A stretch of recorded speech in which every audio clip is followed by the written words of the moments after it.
but it's Wednesday, and you know what that means. It's time for, hey, did you see this one? As I said already, we are doing the lovely movie from 1993. Did you guys? I thought this movie came out a little bit later. I didn't realize it was 93. But also another thing I learned about this movie tonight that I didn't know before is that it's actually like distributed by Troma, who of course did Toxic Avenger and many C-list sort of midnight movie sort of low budget. They were like, it's a film company that injects creative projects with enough money to make a very low budget movie, and that's exactly what this is. And I actually this is one of the rare, I didn't finish it, but this is one of the rare times where I did start the commentary right after the movie, because I got up and the movie kept playing on YouTube. It's on YouTube. I don't think it's hidden. I don't think it's illegal. I think they would have taken it down by now. No, if it was a problem for several years, and many years was the first thing that popped up. I was just looking to see where I could watch it, and it came up on YouTube. It's like, here it is, it's right here. Okay, so it's not a situation where it's like, go out and rush out and find it. It might be taken down. It's going to be on YouTube forever, including the commentary is also nice. Yeah, and it's Trey Parker. He comes on and he says, we're going to do something a little different than most commentary tracks. We're going to just get drunk. And then it's Matt Stone and a few other people that were in this movie. That sounds dope. Yeah, I'm actually going to go back and watch it because I love to listen to Trey Parker talk. He's really entertaining to listen to talk about the process of making content, and you can learn things from him. But the first thing that he talked about in it was that they blew their load money-wise on that opening scene. Because it's the only time that had like good practical effects in the whole movie. I would classify this movie as a horror comedy, but the horror is that jaw. The jaw pull and like the blood spurt out the arm, and it's really campy and it's fun, and I loved it. But it was funny to hear that they spent $4,000 on that, and he was like, it was one of the most expensive shots in the whole movie. So anyway, imagine all the white shirts you need. I also think they picked like the color grading of that opening scene was like turned up. The white was turned up. It was on a snowy background, and it was really cool that the blood popped so much. This movie has a lot of technical failures as a film, but it also has some great utilization of what little you have, including ADRing over all the lines. And sometimes, I don't know, they couldn't get the actor. They just thought it'd be funnier to have Trey Parker ADR his own stuff in. So anyway, let's do the old top of the show, go around and talk about who, what, where, why you saw this movie for the first time or heard about it. This week we'll start with Steve, because I feel like I favor Kaylin when I'm hosting. Rude. Okay. So I had thought that I had seen this movie, but I have now convinced myself that I really hadn't seen at least all of it. I know I've seen some of it, bits and pieces here and there.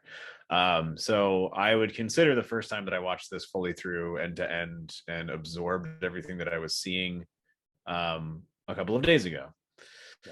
To me, it was interesting to watch it's always interesting to watch the very first sort of like professional tier level of a director's career, specifically, especially like in this case, Trey Parker did a lot. He didn't just direct. He starred in it, he wrote all the music, he edited, he produced, he did lots and lots and lots. But interest is one thing. I kind of felt after watching the movie that it was a bit of a slog, difficult to watch at times, and kind of boring. But I did find the making of information, which I was going to bring up the same thing that you just spoke about, Jason. We can talk about it a little bit more later, how they spent the majority of their budget on the first scene, but that was due to all the special effects they wanted to do. And it reminded me a lot of like the young filmmaker in film school's dream of like, well, Sam Raimi made The Evil Dead on a shoestring budget, and it is like still to this day making money. Like they re-release it every couple of years in a new format with new commentary tracks and new things for you to dig into in terms of special features, and it's still making the original investors money to this day. This movie, on the other hand, is that's not the case. It's not the case. It's not the case. Maybe we'll bring a resurgence to it with this episode. Oh, we will. Except I'm probably going to shit on the movie for most of this podcast. So I don't know. Yeah. But again, it is interesting, and I did find the behind the scenes stuff to be more interesting than the movie itself. And I feel like I'll probably want to talk about that stuff a little bit more than the actual movie, because there isn't really much to talk about in terms of story or performances. Even the music it kind of fell short for me a lot of the time. My brain sort of turned off for a lot of it. There's a few numbers that I was like, oh, they're doing something fun here at least. But the majority of them, I was like, this is like, it's not funny. Like it's not funny to me. And that could be due to the fact that, you know, they're very funny people, but they probably were making themselves laugh more while making the stuff than the people who were watching. I'd pay to see that movie.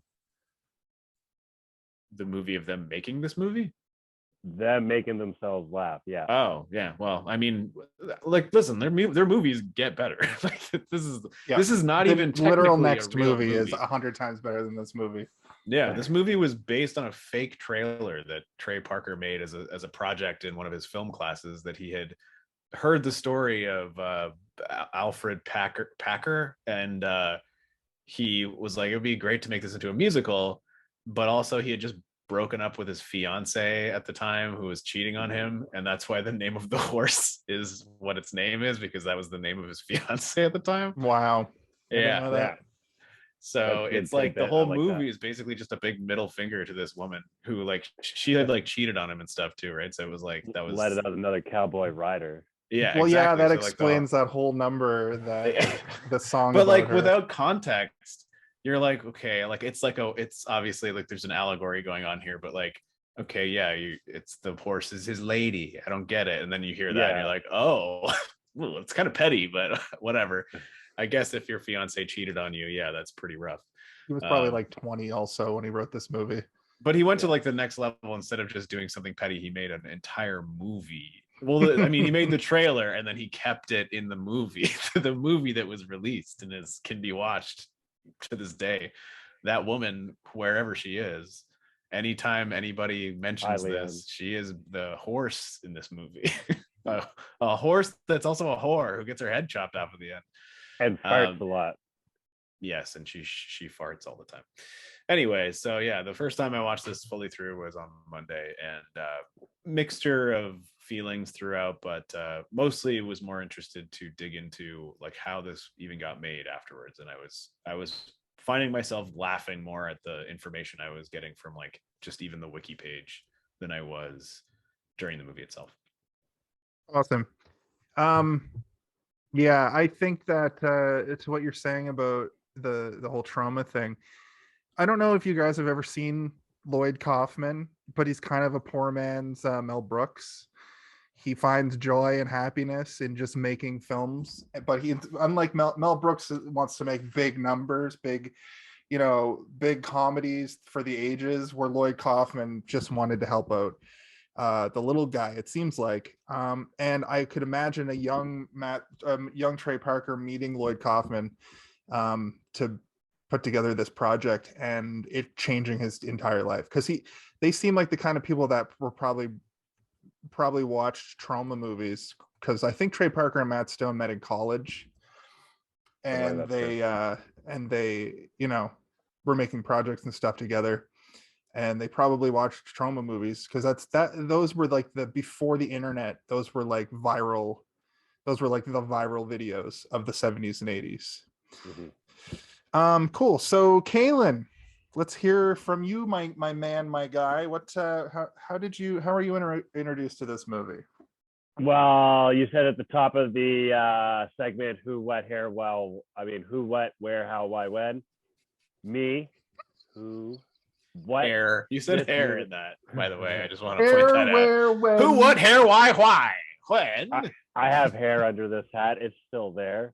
They're gonna pop onto a big afro. I want to get in. I can't wait to talk about how many jokes that these two fucking guys recycle through all their live action shit. But anyway, sorry, Caitlin, I didn't mean to cut you off. Go ahead, buddy. Not at all. Not at all. You're adding. This movie, Cannibal, the musical, my place, Halifax, Nova Scotia, and the internet with all of you wonderful people out there. All of you wonderful person. I did watch this movie. Can we talk? Anyway, how? Why? Because I have a question. I have a question for you since you did sail the high seas to view this film. Yeah. Did you see what it looked like on YouTube? Because it looks like absolute dog shit on YouTube, but I don't remember it looking that much better when you're watching actual print copy of it. How did it look? Okay. It looked like a VHS movie, or like it looked like a C movie on VHS. Okay. But it looked fine, like it looked clear or whatever, right? It's just I'm not sure if it's because of lighting or maybe it's a mixture of. This movie I don't think is filmed on film. I think it's filmed on video, like on tape. Yeah. Like I don't think the cameras they were using were because like the budget wouldn't have been able to. It looked like 80s TV, so it was probably filmed on those big like tape video cameras they use to do on location like news.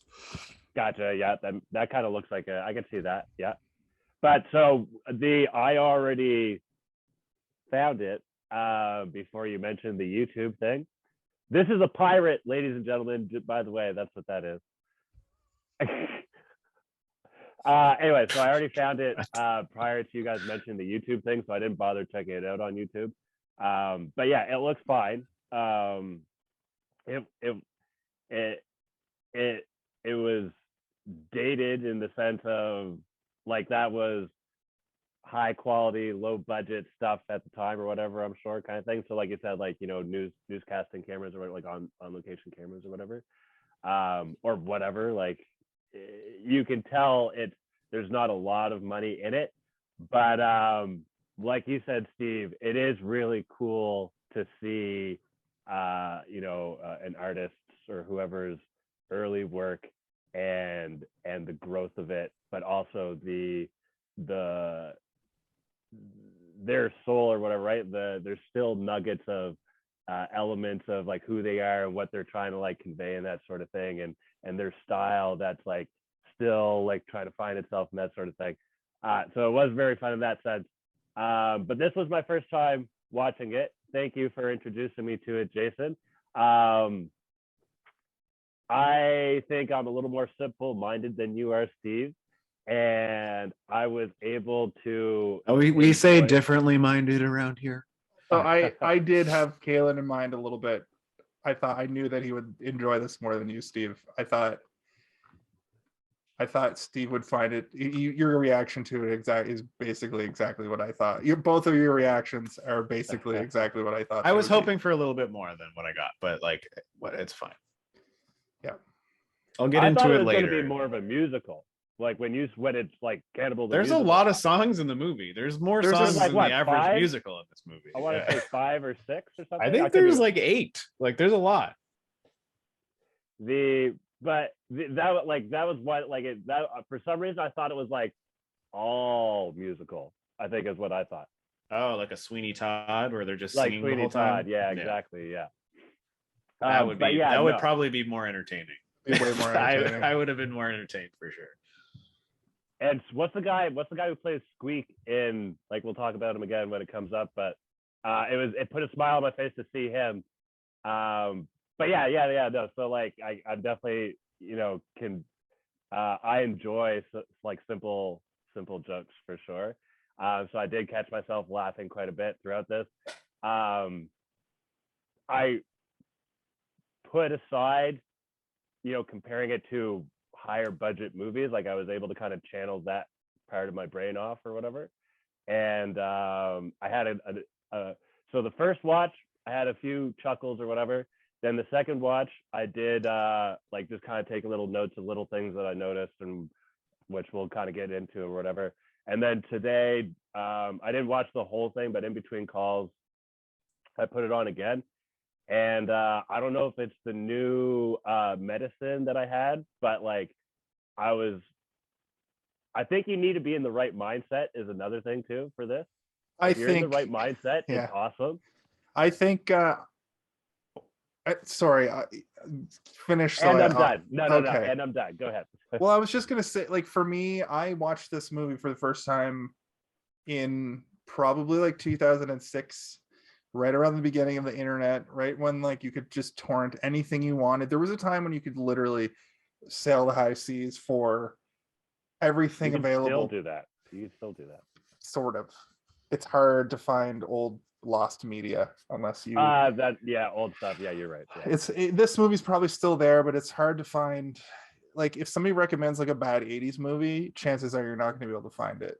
Even there's a lot of stuff that is just like difficult to find now, especially television.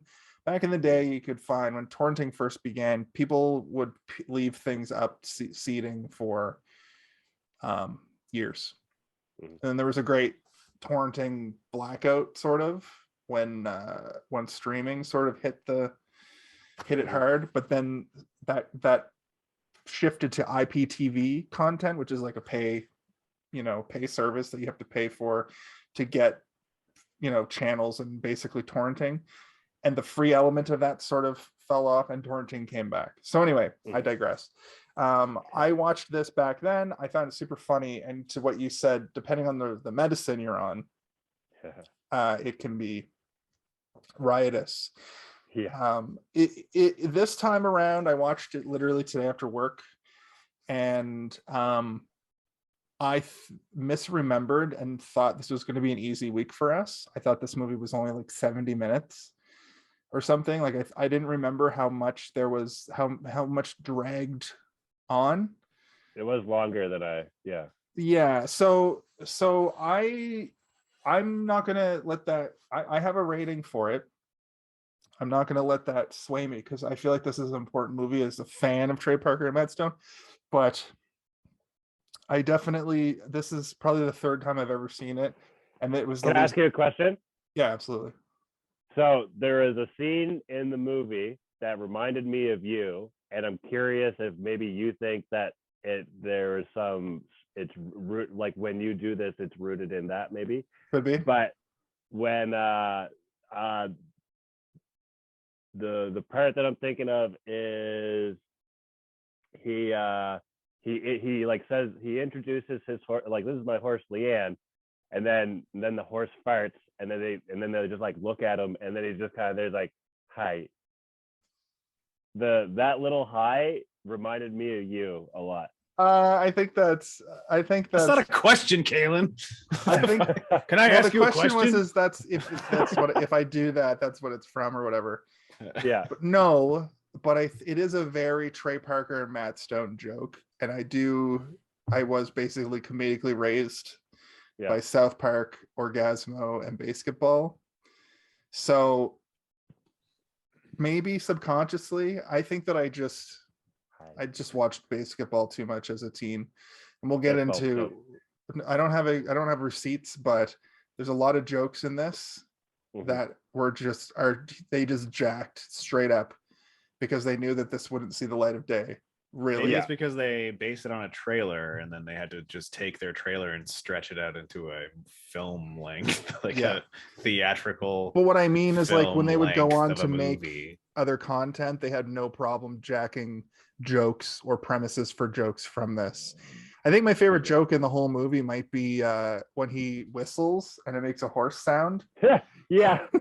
I caught that. I noticed that. And it's super subtle, and you could think that the sound doesn't go, like, it could just sound like you're mishearing it. But this time I was just watching, and I was like, oh, that's great. He definitely did that on purpose, obviously. Was he doing the Cartman voice, or was that supposed to be like a different character in the background that we don't see? Cartman doesn't exist yet. right? No, I know, but he does that.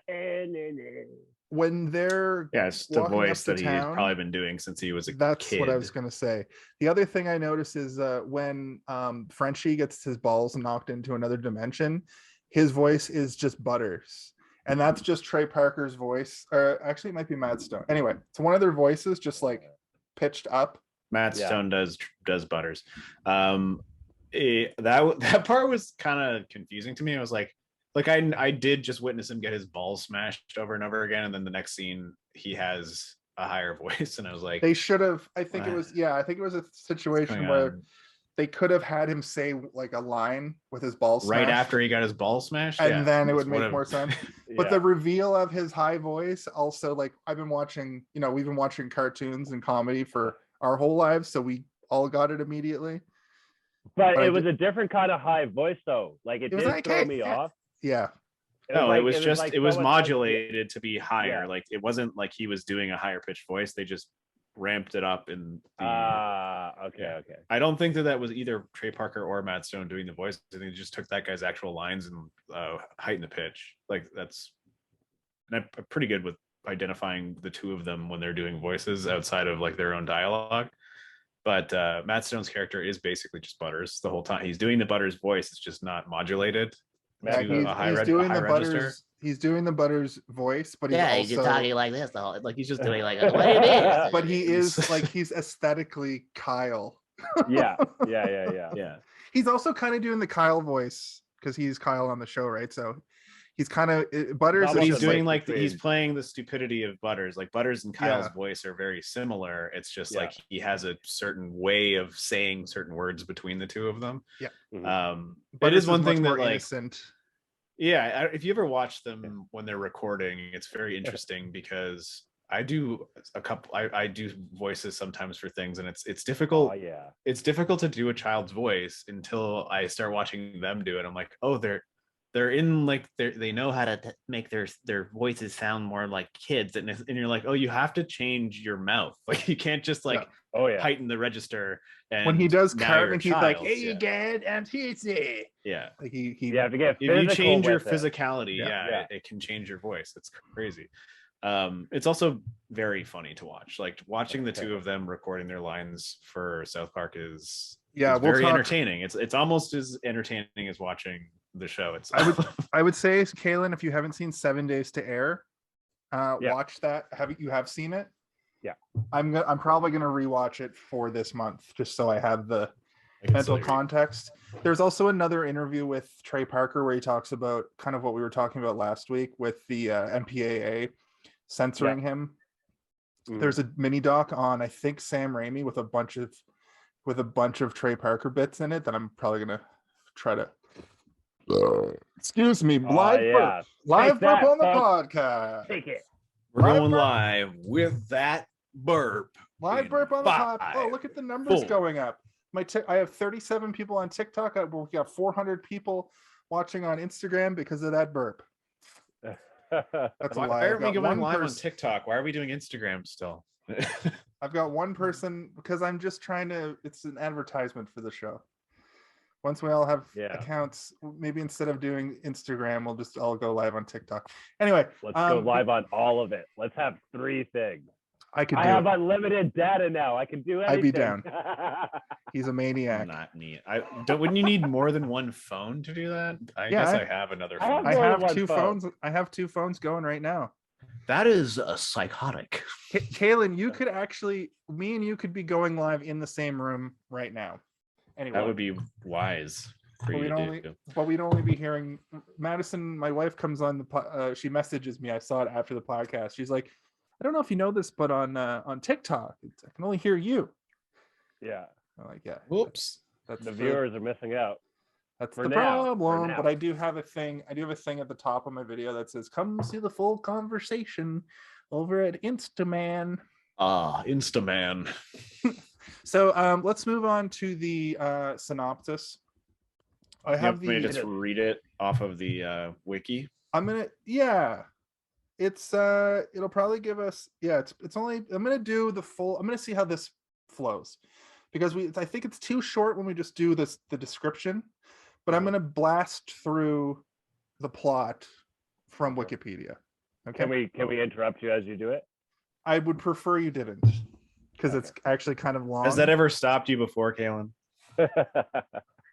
So we begin the movie with a gruesome reenactment of what everybody thinks happens, but it turns out that it's just the I guess the lawyer, the prosecutor, the crown attorney. He's painting a picture in blood. Yeah, in blood. So then during a break in the trial, Packer, who's the main character, Can I just say I called it from the very beginning when I heard his name that they were going to make a fudge. Yeah, that was a telegraphed joke. It was like, oh, fudge, and I was like, yeah, oh yeah. Yeah. Also, he's credited as Juan Schwartz, by the way. He is not credited as Trey Parker. He is credited as Juan Schwartz in both the beginning and end credits. That's awesome. Nice. That's his film. That's his on-screen name. Yeah. During a break in the trial, Packer is enticed by journalist Polly Pry to tell his side of the story, which he proceeds to do via flashbacks. And it opens up with him, and they sing the great song Spadoinkle. And you know what's great about Spadoinkle? The little beginning part, the da da da da da da da da da that they play constantly. That's Steve's like nodding his head because he knows what I'm about to say. But at the end of every South Park episode, you see a plane flying. I think it's Trey Parker's production company, and then it goes da da da da da da da da da bum bum. Ah, sweet. And when I saw this movie, that's why you recognize it. In 2006, my head exploded. I was like, you could do that. But it's really clever. When he does the little lip quiver at the end, a spadoinkle day or whatever. Yeah, that was the one I laughed. I went when I saw that, and that was the only time I laughed out loud for the whole movie. But that's not to say I didn't find things funny. I'm just like, that was the one thing that like got a chuckle out of me, a sensible chuckle, if you will. Sensible chuckle. So let me set the scene for you guys. It's 1873. It's the gold rush. Packer was a part of a group of miners in Bingham Canyon, Utah, and they hear of new prospects in Breckenridge. Together, the small group decide to travel into the Colorado Territory to stake a claim. The journey gets off to the wrong foot when the original Lucky Larry dies from a lightning strike, and Packer's nominated as the replacement since he knew about the area since he's from there. And in my head, I'm going, did he just travel all the way from Colorado to immediately turn around and go back to Colorado? He and Leanne set off. Leanne is his horse that we talked about previously. He and Leanne set off. The reveal. Yeah. Oh yeah, the song Spadoinkle reprise. That's why they put it in here, because the name of the song, and then he starts singing about the horse. He estimates it to be a 3-week journey with the party of 5 miners. Shannon Wilson Bell, a Mormon priest. James Humphrey. Immediately they start talking about Mormonism in this, which is a common theme with Trey Parker specifically. Was he Mormon?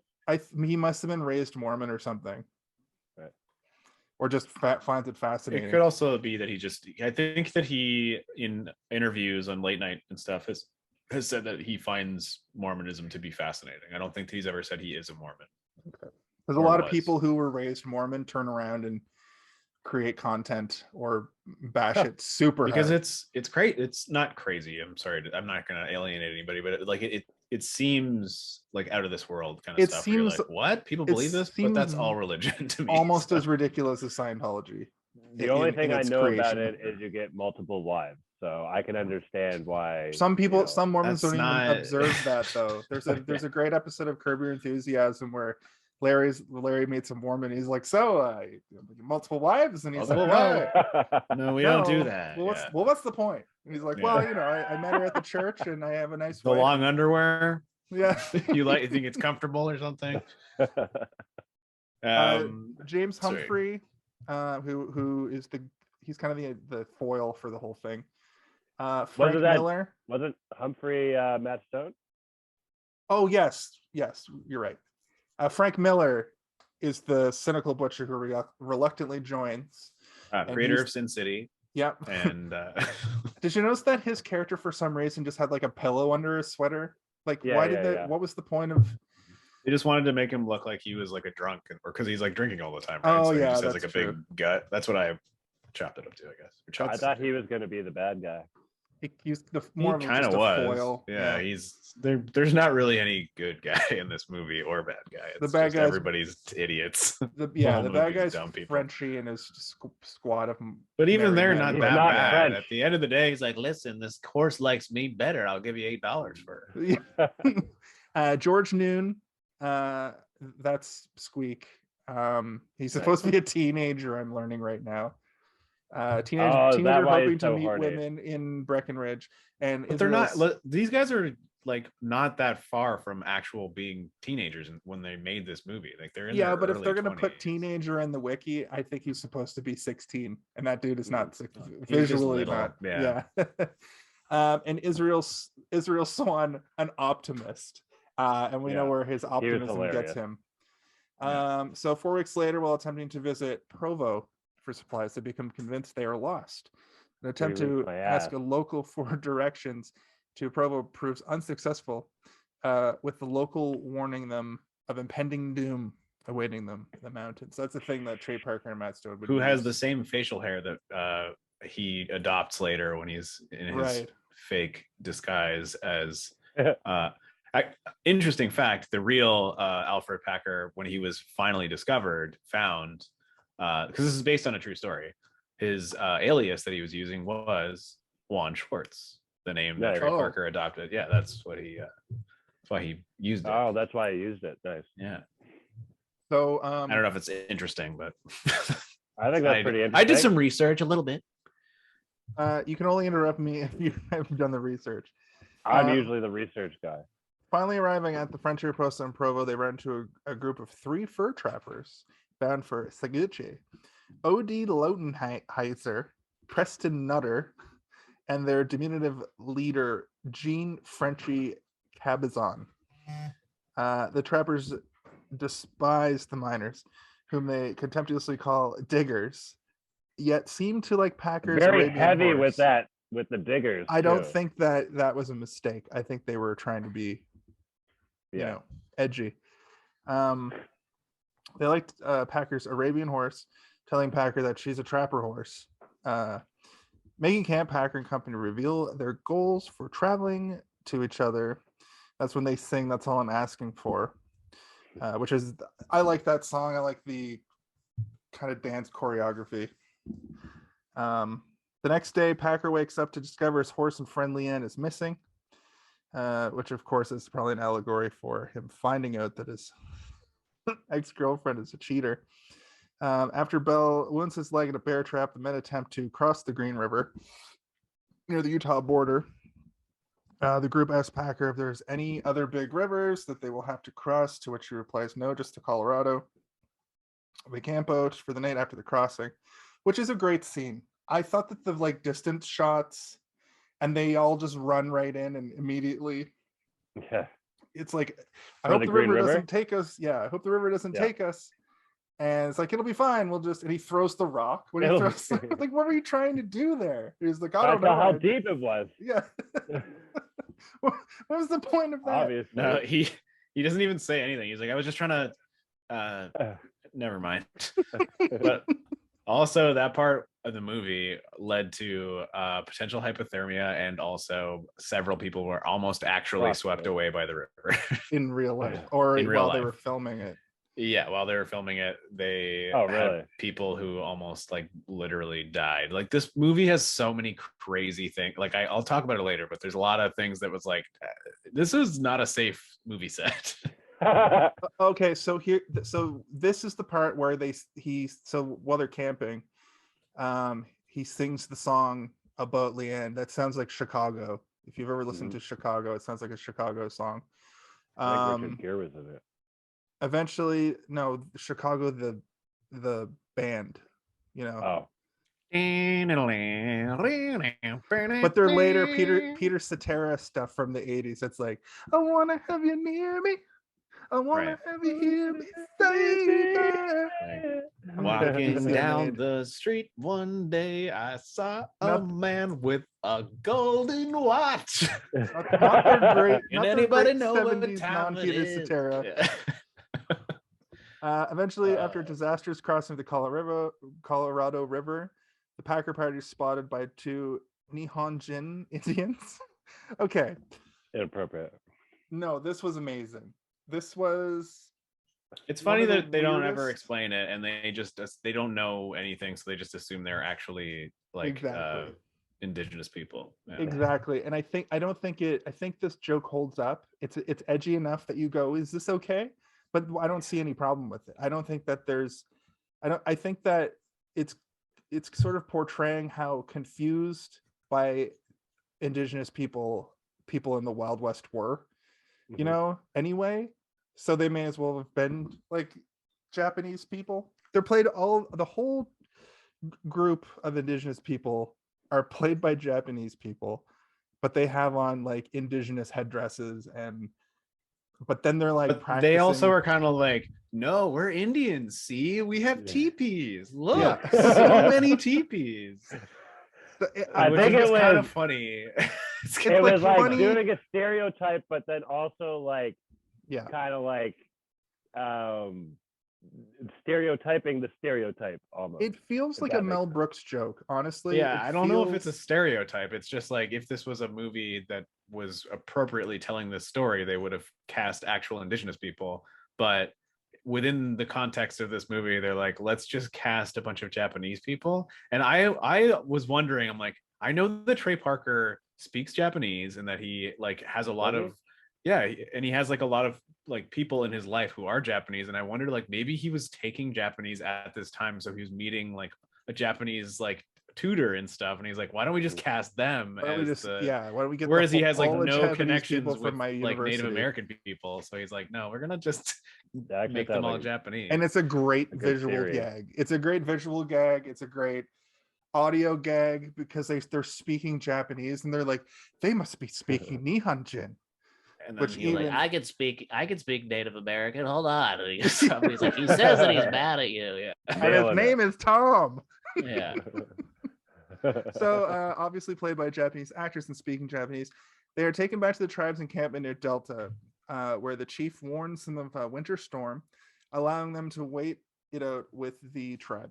Packer's party also find the trappers camping out with the tribe, who proceeded to brag about their lives in song and argue over the key of said song before a small altercation breaks out. That was a funny That was part. a good little moment too, where they sort of break the fourth wall and just start yelling at each other about the notes they were trying to sing. More of like a 13th high, or I don't remember it. Yeah, that was a very deep cut joke, which is like anybody who's not familiar with like reading music would not, they wouldn't know what they're talking about, but they would understand what the joke is getting at. But if you are like a musical nerd, I assume you're going to be sitting there being like, which I think Trey Parker famously is. I think, I was talking about last week, how if there was no South Park, they would have made something, and would probably be a series of musicals, like theater musicals, like in. They have exactly have done that. Exactly. And I wanted to bring up too that they haven't actually made their own. Trey Parker and Matt Stone haven't made their own live production of this. But it is sold to people to perform. And when I first moved here, they actually had people. There's this university that travels and performs it. I had an opportunity. I could see this being more entertaining as a stage play than as a they cut a lot of they trim a lot of the fat that the movie has. They probably have it cut down to like 70 minutes, like I was saying, with an intermission. What if they performed it on a stage and videotaped that? How, like, do you think that would be potentially? Well, that's what Hamilton on Disney Plus is, and I'm wondering when Book of Mormon is. There is something right, very special and different about seeing a stage play live than seeing it, on your television. That's true, yeah. Like Les Miserables. It's not to say that it's not going to be as interesting or it's not going to be uninteresting. It's just going to be, there's something about being there and knowing that everything is happening right in front of you, and there's no cuts, and they don't zoom in on a specific thing for you to pay attention to. You can look around at the whole stage and see, sometimes there'll be like, like a background actor doing something that's extremely entertaining that you won't see because they have to focus in on Alexander Hamilton while there's one guy doing something crazy on a scaffolding prop at the top, and you're like, look at that guy, he's doing something crazy up there. Les Mis specifically, I went and saw it live, and then I came home and was like, that was awesome. I can't get Master of the House out of my head. And I put the movie on and I basically made it to Master of the House and was like, oh, I don't want to watch any more of this. I think the closest thing that I can compare it to would be like, I don't have any interest in watching musical stage performances on my TV, but I do enjoy going to them in the same way that I don't really like watching hockey, but I do enjoy going to a hockey game and watching hockey, or a baseball game or a football game. There's something more energizing. More involved almost. Yeah, you feel like you're part of it almost. Like you feel like you're there and you're contributing something by clapping and cheering. There is definitely an energy. I'm a huge fan of music. I'm a huge fan of like music in general, and I hate live albums, like recorded live albums, and I don't really like concert videos because it takes this. You're seeing it simulated. And you don't get that feeling of being able to feel the music and it's almost like you feel like you're being tricked, like a sitcom, like they're telling you when to clap and you're like, I'll clap when I want to clap. I do. When you're there, you do want to cheer and clap, but when you're at home, you're like, stop cheering and clapping. I want to hear these guys talk. I've never been a fan of hockey my whole life, but the few hockey games I've been to, you know, you get drunk, you eat garbage food. I mean, like even just going to a couple of my friends when I was younger played in like, you know, pretty intense leagues, and I would go watch their games and I would feel the same, not as crazy as when you go to like a professional game, but like I would still feel like this is more interesting to me than hockey has ever been, because I have no interest in it whatsoever. But being here and like watching people moving and you know, performing physical feats that I'm incapable of, it's impressive. And you feel, again, you feel like you're part of it rather than being an observer. You feel like you're contributing something. So speaking of everybody being part of it, the Trappers sing their Trapper song. Like and that? It's great. Did you say let's sing it? I like when he humps the wall and it falls over. Yeah. No, I don't. I didn't like that. I thought it was I thought that was a waste of bricks, personally. The story returns to the present, so we kind of get to the end of like Act 1, I would say. The story returns to the present, where Packer is sentenced to death by hanging, and his execution to occur in Lake City. That night alone, Polly muses over the case and Packer's testimony, and she reveals her growing affection for him through song, This Side of Me. The next day, Polly visits Packer once again in prison, where he continues his story. That's where she sings on the stairs, right? I think so, yeah. Yes. I zoned out so hard because I don't think there was any jokes in that song. It was just a ballad about how much she loves Packer, right? I'm sure there was some sort of like, there must have been something in there. I don't think it was just a straight up like love I think song. it might have been a heartfelt song. All right.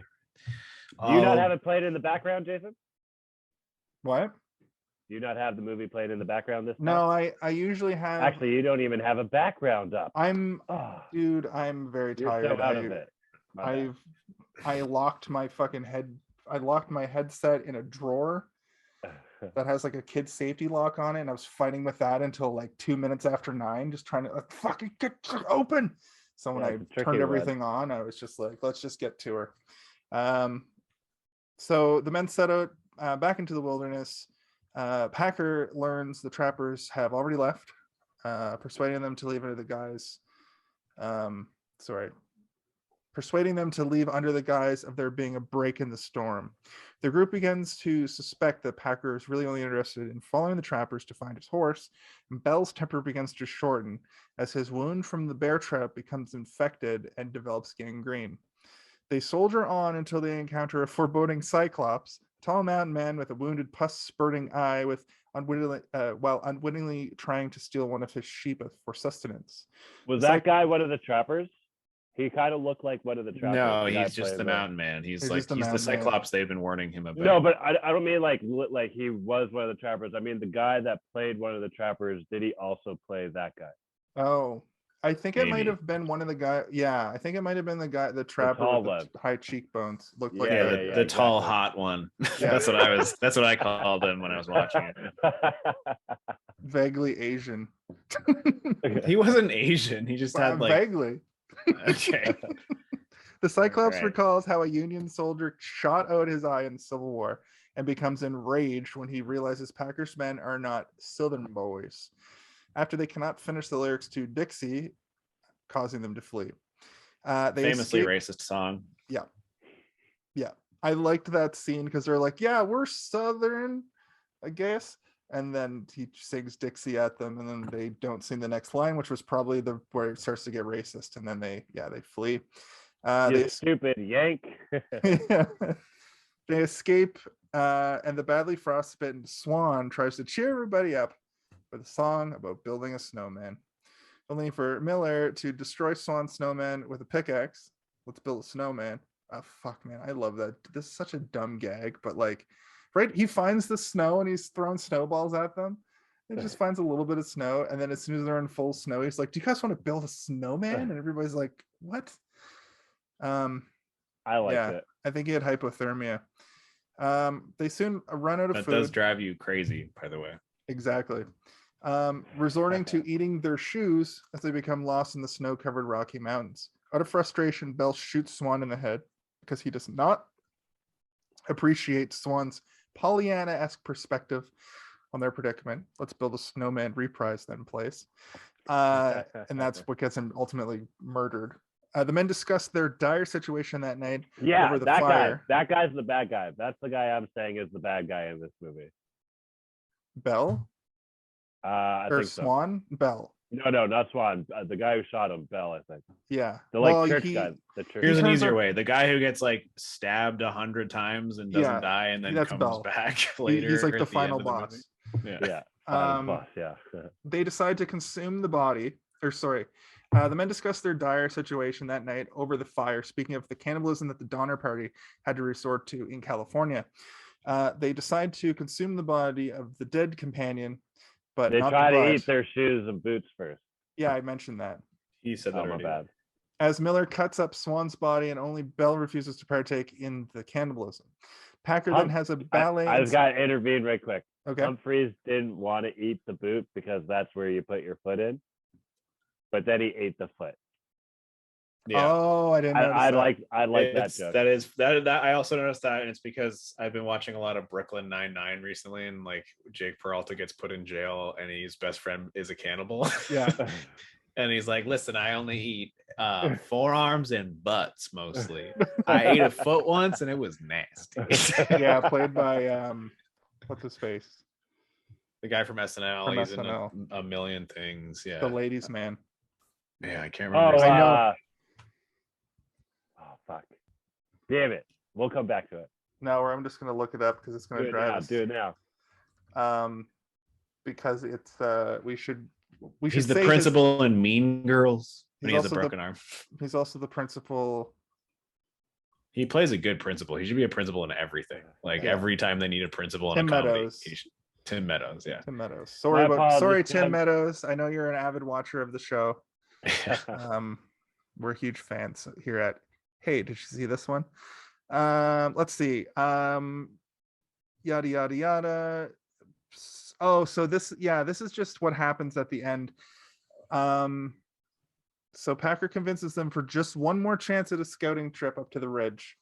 When he comes back, everybody's dead except for Bell, who comes back with like sticks. Oh, sorry, I skipped ahead a whole scene.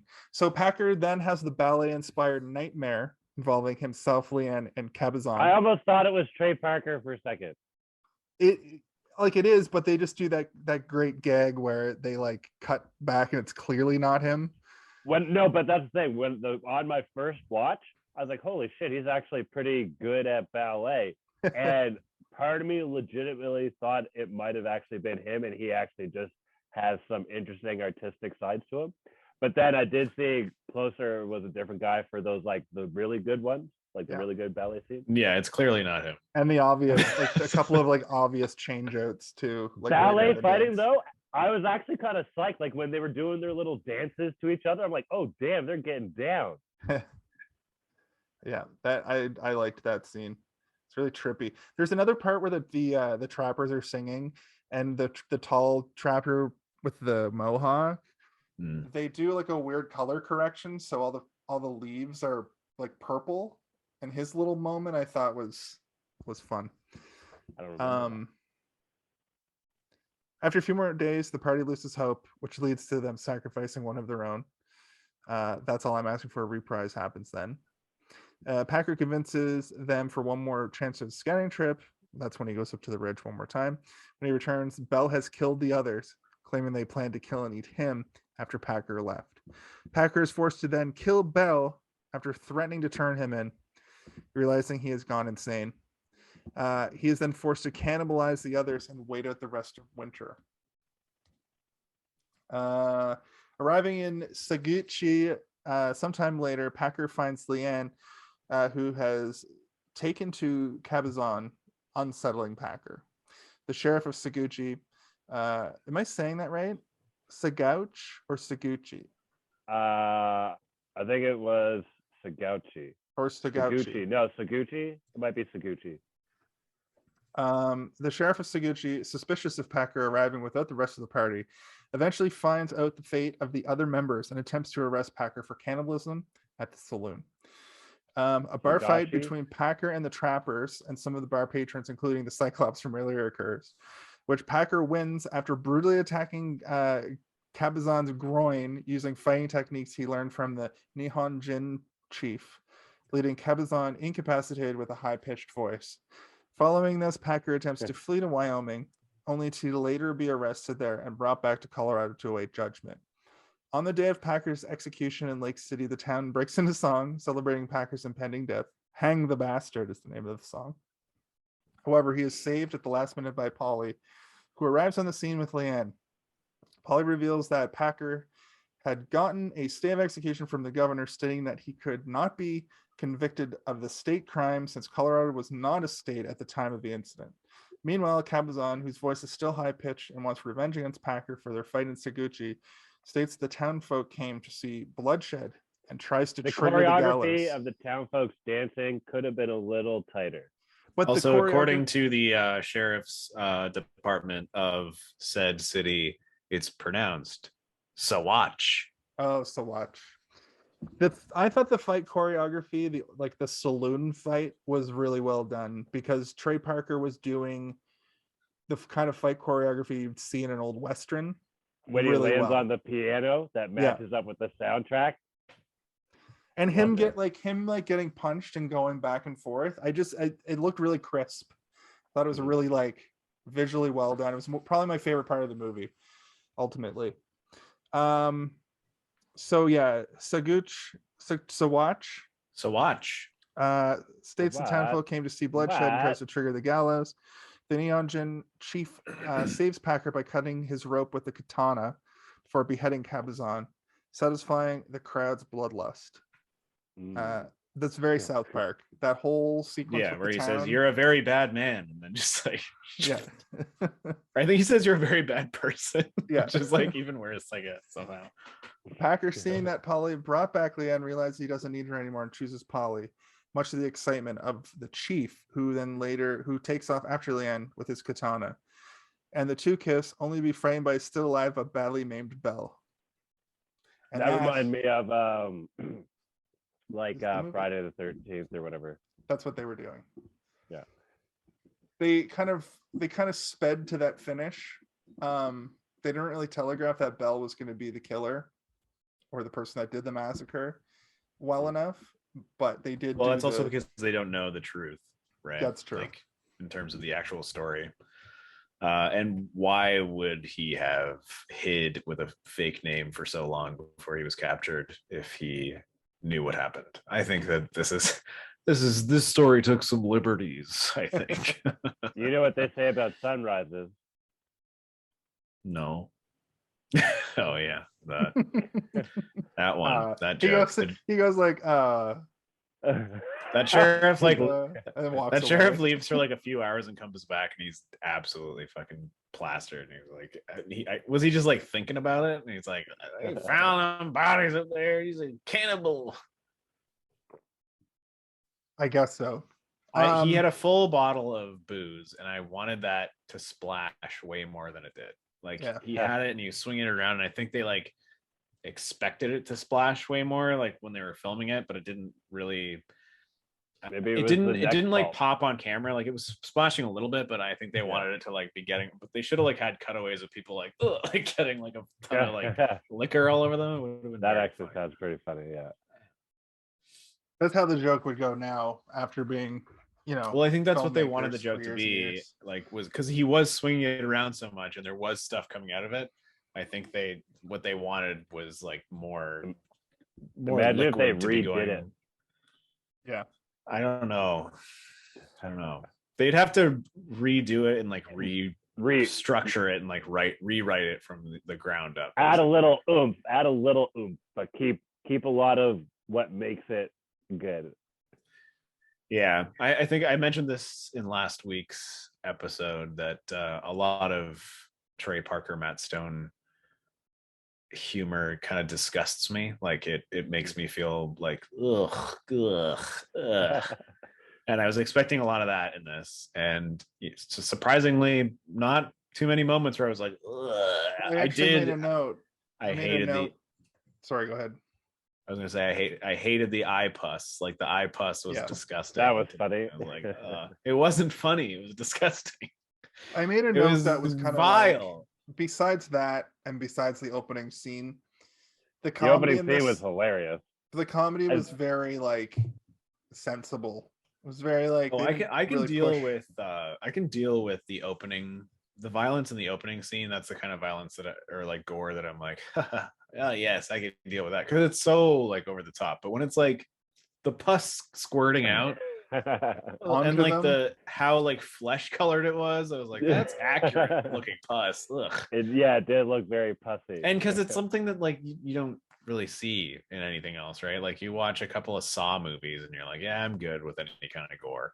And like I brought up the Evil Dead earlier, and the Evil Dead is like extremely vile and gory as well, but it's it has like a certain level of unrealism to it that you can disconnect yourself with. But it reminds me of like the scene in Basketball where he's drinking like out of the liposuction bag, where I'm like, oh my god, like it's just so gross. Like it's like another level. I can't wait to do Basketball. Oh, it's Fat Cypher from Marlon Brando's ass. Oh, why do I keep drinking it? Oh man, the scene in this movie was like, oh, I don't want butt. Well, what do you want? Well, I don't know. I don't want. Why are you stabbing into the butt? Yeah, stop. I don't know, just somewhere else. Yeah. The gag with the bear trap was like more subdued than they probably wanted it. It seemed like it was an off-site visual gag where you hear it go and then close like 3 times.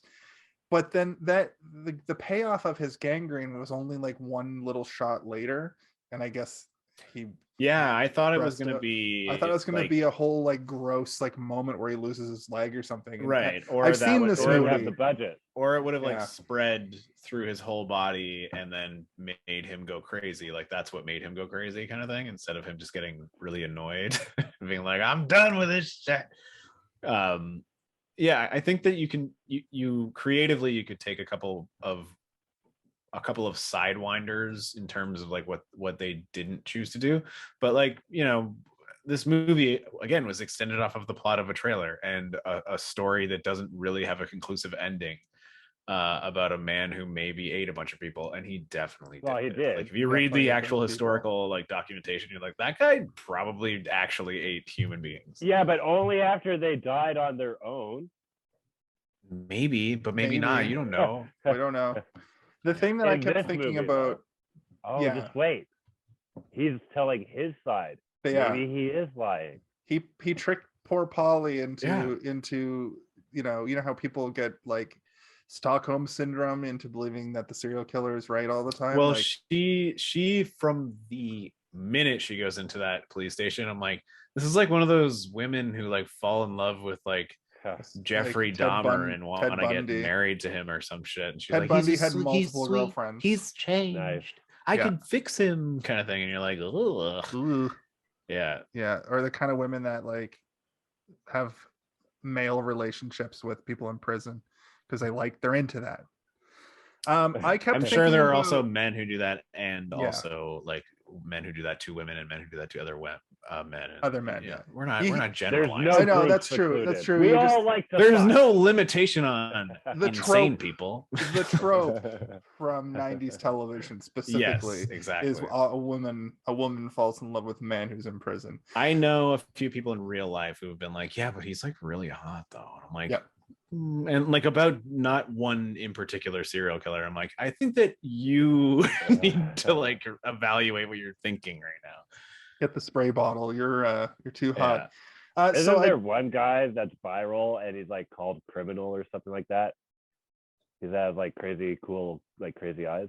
Maybe, I don't know. What? I don't There's know. like a guy, I'm pretty sure he's famous for being a good looking. Yeah, Like, Ted There's Bundy. lots of them. Ted Bundy. Ted Bundy. Oh yeah. specifically. I mean, Jeffrey there's probably Dahmer. lots, Jeffrey there's a Dahmer. recent one. What was There's his a name? recent one. Romero or Ricardo or Richard Ricardo or Richard Romero. Like he was like Yeah. very like a very attractive looking person, but his like teeth are all fucked up. So as soon as he opens his I mouth, saw it's that like, "Whoa." documentary. That shit was Yeah. scary. There's Yeah, a Ted he was Bundy insane. movie starring Zac Efron that's really fucking good. It Where actually was pretty good, yeah. you don't know if he's the villain, and they never really say his name until like the halfway through the movie. So if you don't know what the movie's about, you're even kind of like on his side until you're really just not. And then the Ted Bundy, I watched the Ted Bundy tapes like right after. And with the real. yeah, and I was like, oh, this guy like, thinks that but the like devil Ted Bundy lives was inside also of him. like such a crazy sociopath that he was even able to like charm other men that were like dictated and like meant to watch over him, and like because charismatic. He escaped jail multiple times. Yeah, he was his own lawyer, right? Like he acted as his own lawyer, so he had, because he was doing that, he had access to the libraries and stuff, and he'd be like, I need privacy or whatever, and then he would just like escape out a window. Like instead of working on his case, he's like bye. I'm gonna get the fuck out of here. Yeah. Which is it's crazy. Yeah. Oh my god. I wanted to also frightening. Bring up. It is very frightening. I think they stepped up their security grounds. Is he dead now? I don't even know if Ted Bundy's still in prison or dead. I think he's still alive. Let me just double check for you here. Ted Bundy alive? Alive? Yeah, he's still. Oh wait, no, he died in. Wait, what? Oh, he died in 1989. Oh, did he click-clack himself? Did he get execution? Did he get executed, or did he get prison? He wasn't even that old. Prison dead? Did he get shivved to death?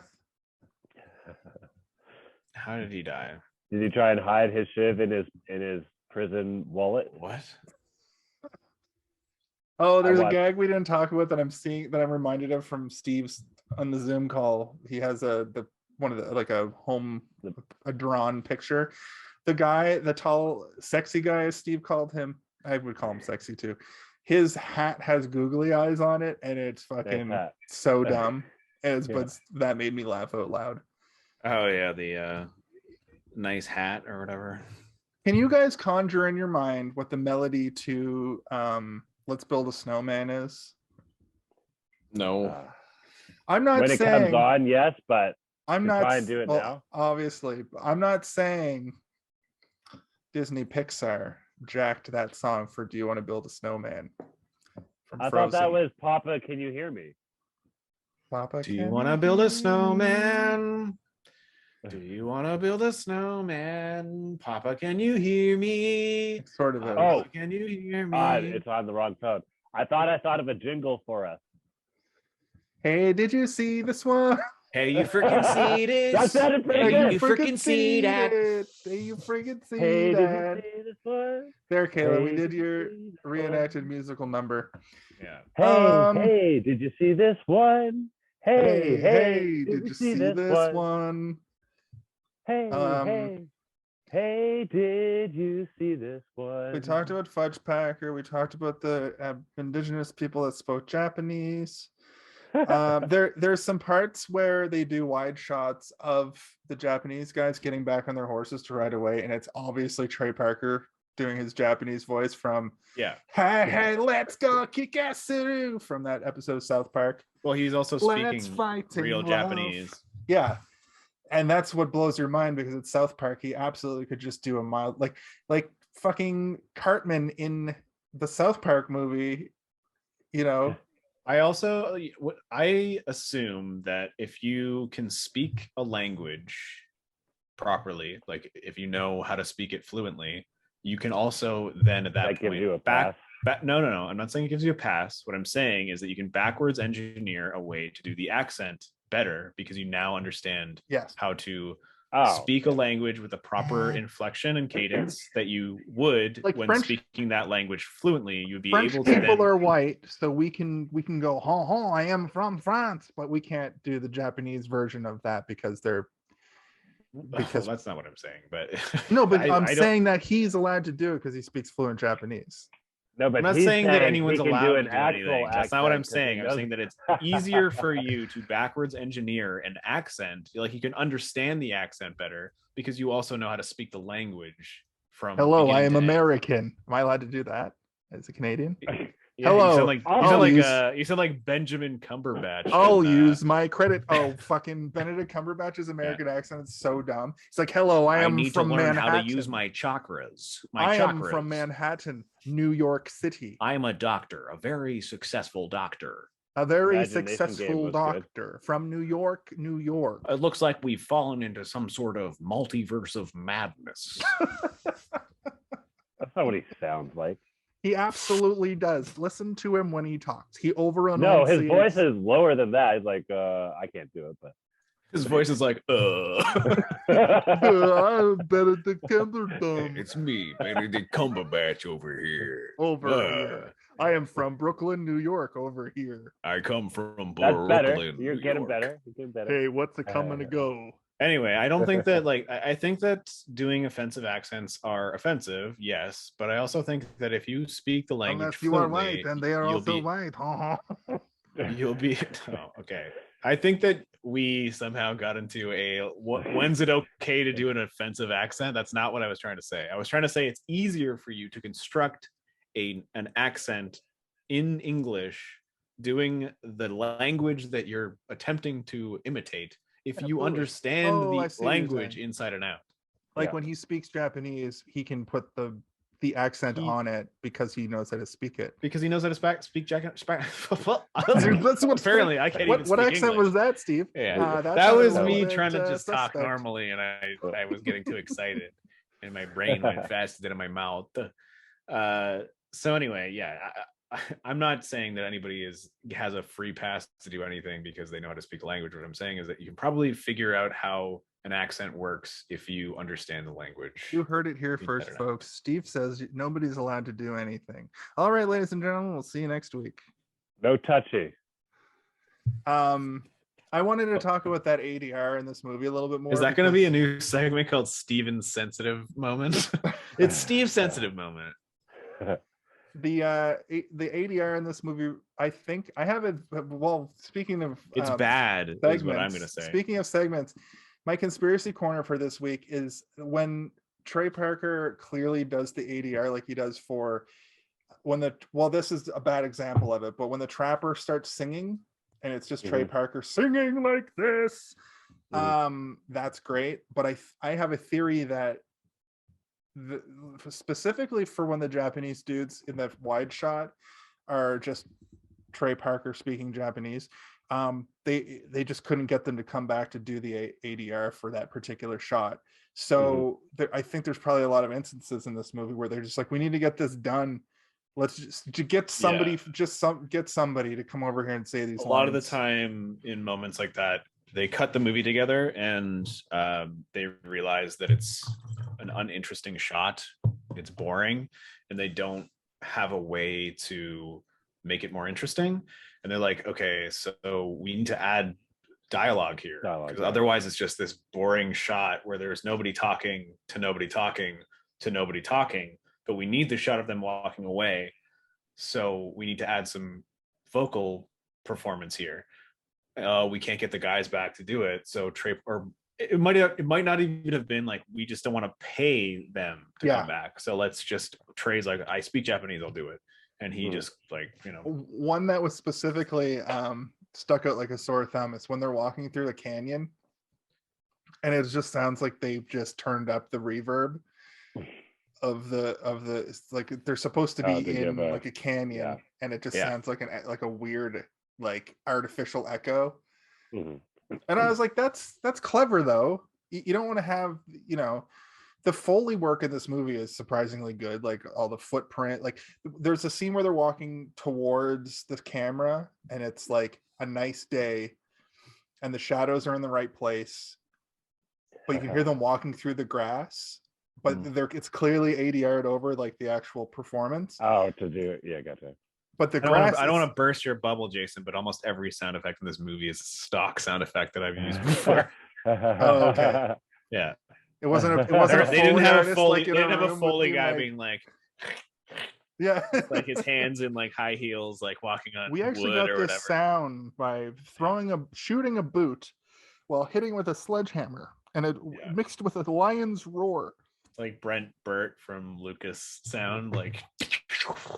We actually got that's how we got the lightning. We slowed down a lion's roar and punched a homeless man in the face to get the. That's sound how of we the got the noise for Tuscan Raiders. Yeah.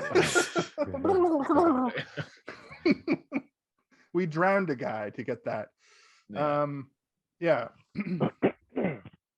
So speaking of the canyon, actually, another one of the near tragedies on this film set was they were shut down for several days because an avalanche almost killed a few of their sound people that were like working in a canyon, and they nearly got buried in snow. That's crazy. I actually learned about a cryptid from around that area. That is, if you don't know what a cryptid is, basically like a Loch Ness monster is a cryptid. It's like a digital currency that you use. Nope. Good one though. There's a folklore cryptid that exists. Cryptid. Cryptozoology is the study of cryptids, and cryptids are like chupacabra, Bigfoot, the Loch Ness monster, the Yeti. So it's some kind of creature that we don't know what the creature is. Yeah, one that definitely does not exist. Yeah, but it can be. It's like folklore. Like it's like the study of folklore. Yeah, it's like I can't remember what this thing's called, but can a message be cryptid? That's encrypted. What? Yeah, you're thinking of encrypted. You're thinking of encryption. There's this goes to what Steve was saying about the avalanche or the rock slide or whatever. There's this one that like unsuspecting people will be walking by like a mountain and it would like slide down and like consume you and then go back up, which is dumb because that's just somebody experiencing somebody else get eaten like alive basically by a mudslide or an avalanche, and then trying to explain it to somebody that's never seen this phenomenon 1,000 years ago. He's like, have you ever seen the movie Big Trouble in Little China? Yeah. Remember when that thing comes out and eats that guy? Yeah, it's like that. Oh, it's like that. Only it's 1,000 years from now that happens. Anyway, one of my favorite jokes that made me laugh in this whole movie was when he's like, I'll cheer you up after he's pissing everybody off by making them travel for weeks and weeks, and he turns around and turns back with his mustache shaved. He goes, Abraham Lincoln. I laughed out loud. It's such a dumb, effective joke. Yeah, that was good. That was a good one. But I was also kind of sourpussed for a lot of it, being like, am I gonna ever laugh? And then I saw that and I was like, that was good. That was funny. I see where this is going comedically. Yeah. Don't worry, we'll hold down your episode, Jason. Can you still hear me?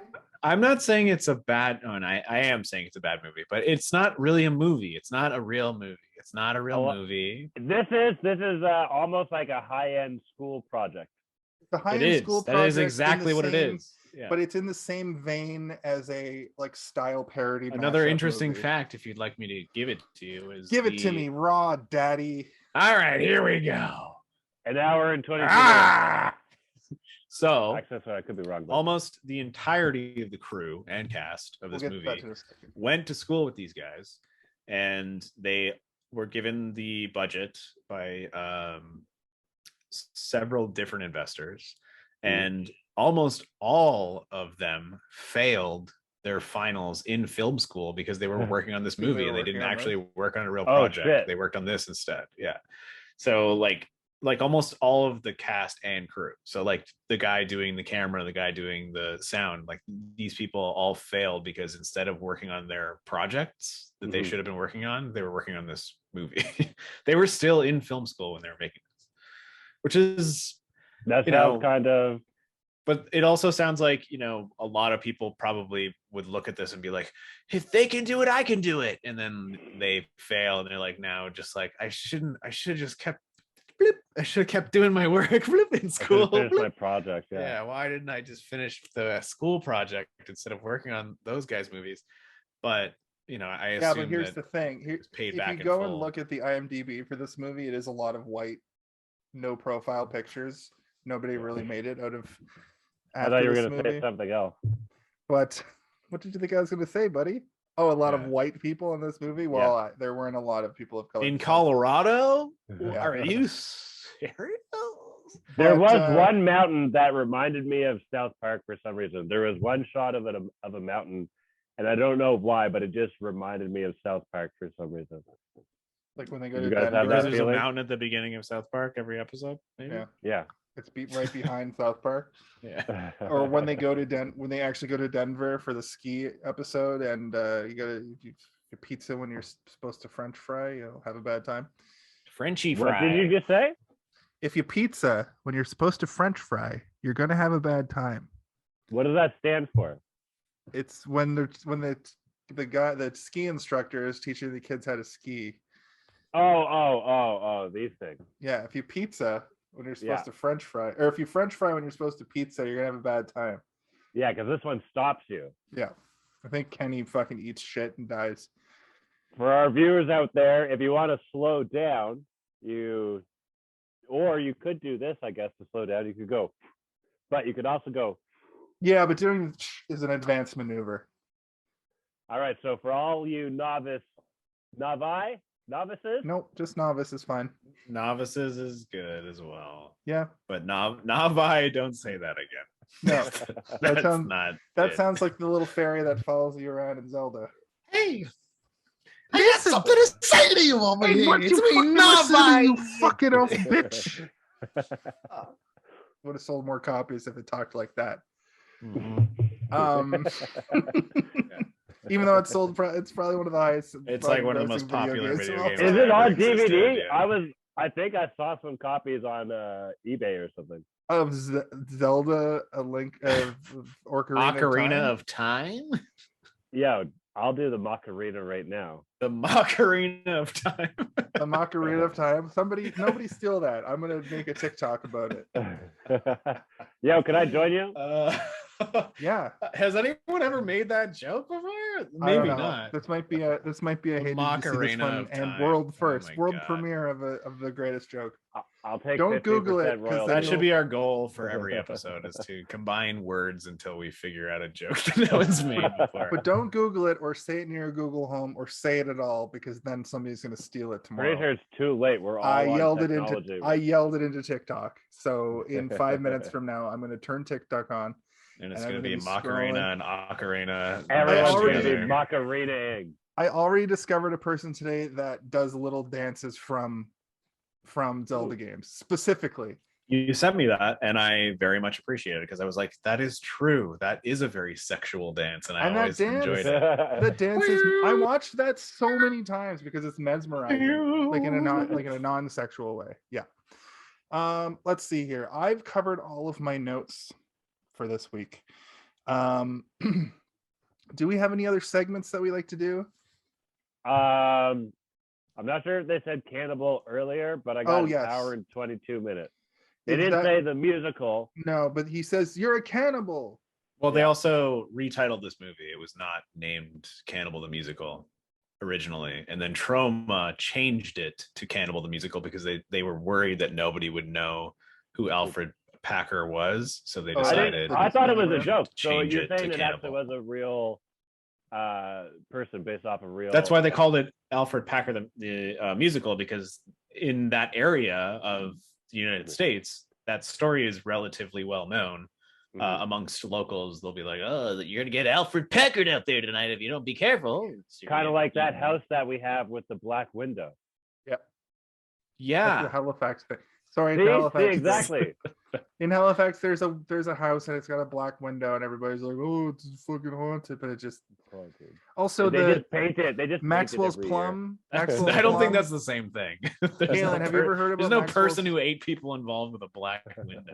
Maxwell's Plum on Grafton? Is this even still there? Maxwell's is still there, yeah. Okay, so Maxwell's Plum used to be a brothel, like Ooh. in the early, like the 20s Sign or me whatever, up. or maybe late 1800s. And that shit, people who work there are like, this shit is so fucking haunted, you wouldn't even believe. Like, you can not even believe in ghosts, which I don't. And you'll be haunted. Like, you'll be haunted by it. What do you mean? Why? What happened to you? What do you mean? What happened to me? I just don't believe in ghosts. I don't believe in the paranormal. Oh, okay. So wait, what happened at Maxwell's then? It was a brothel. So he's just that telling has you nothing to that do with death. That's sex. That's not death. That's sex.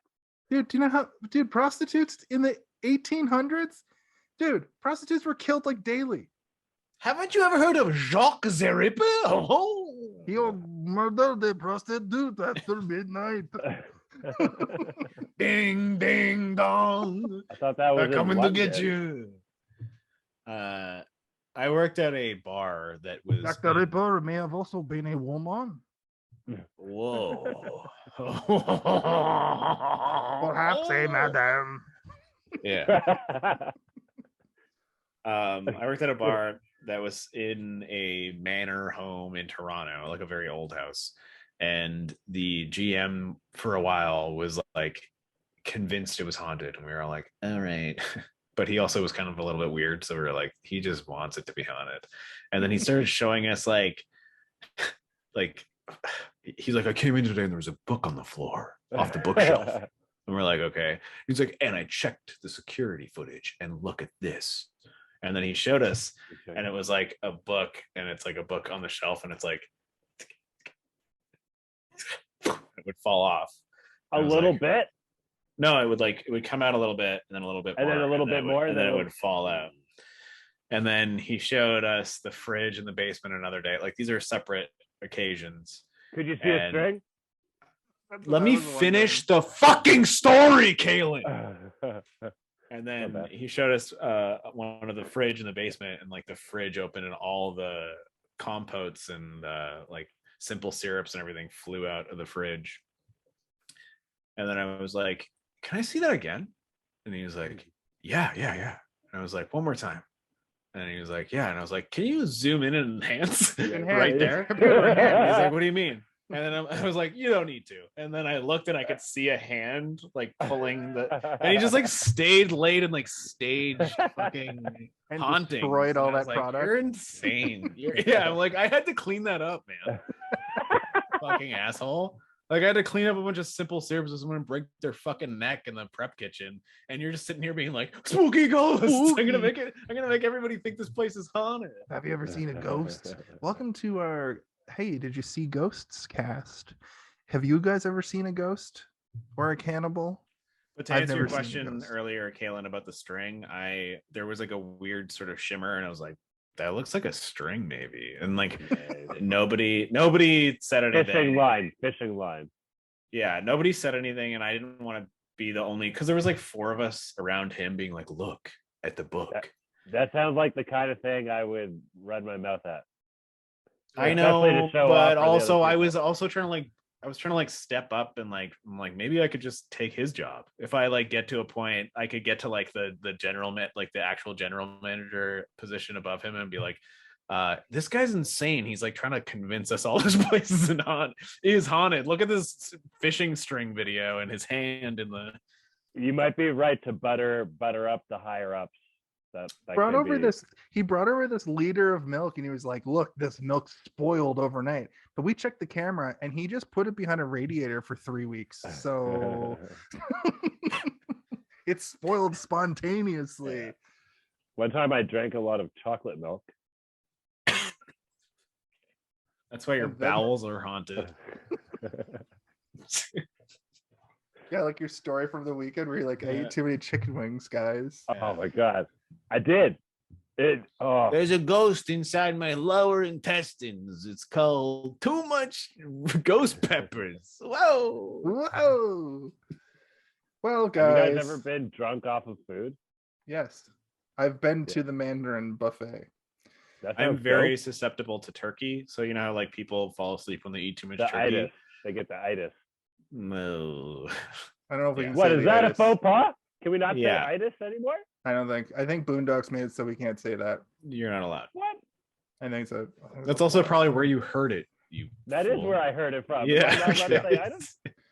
I think it's a person people anyway. I don't think it's white people fair to say also that the turkey has a certain chemical reaction within my body. It's called tryptophan, and it's mostly a myth, but I'm curious to hear what you have to say. Yes, I know that it's mostly a myth, but it's not apparently for me, because when I eat turkey, I literally I one time fell asleep at the table.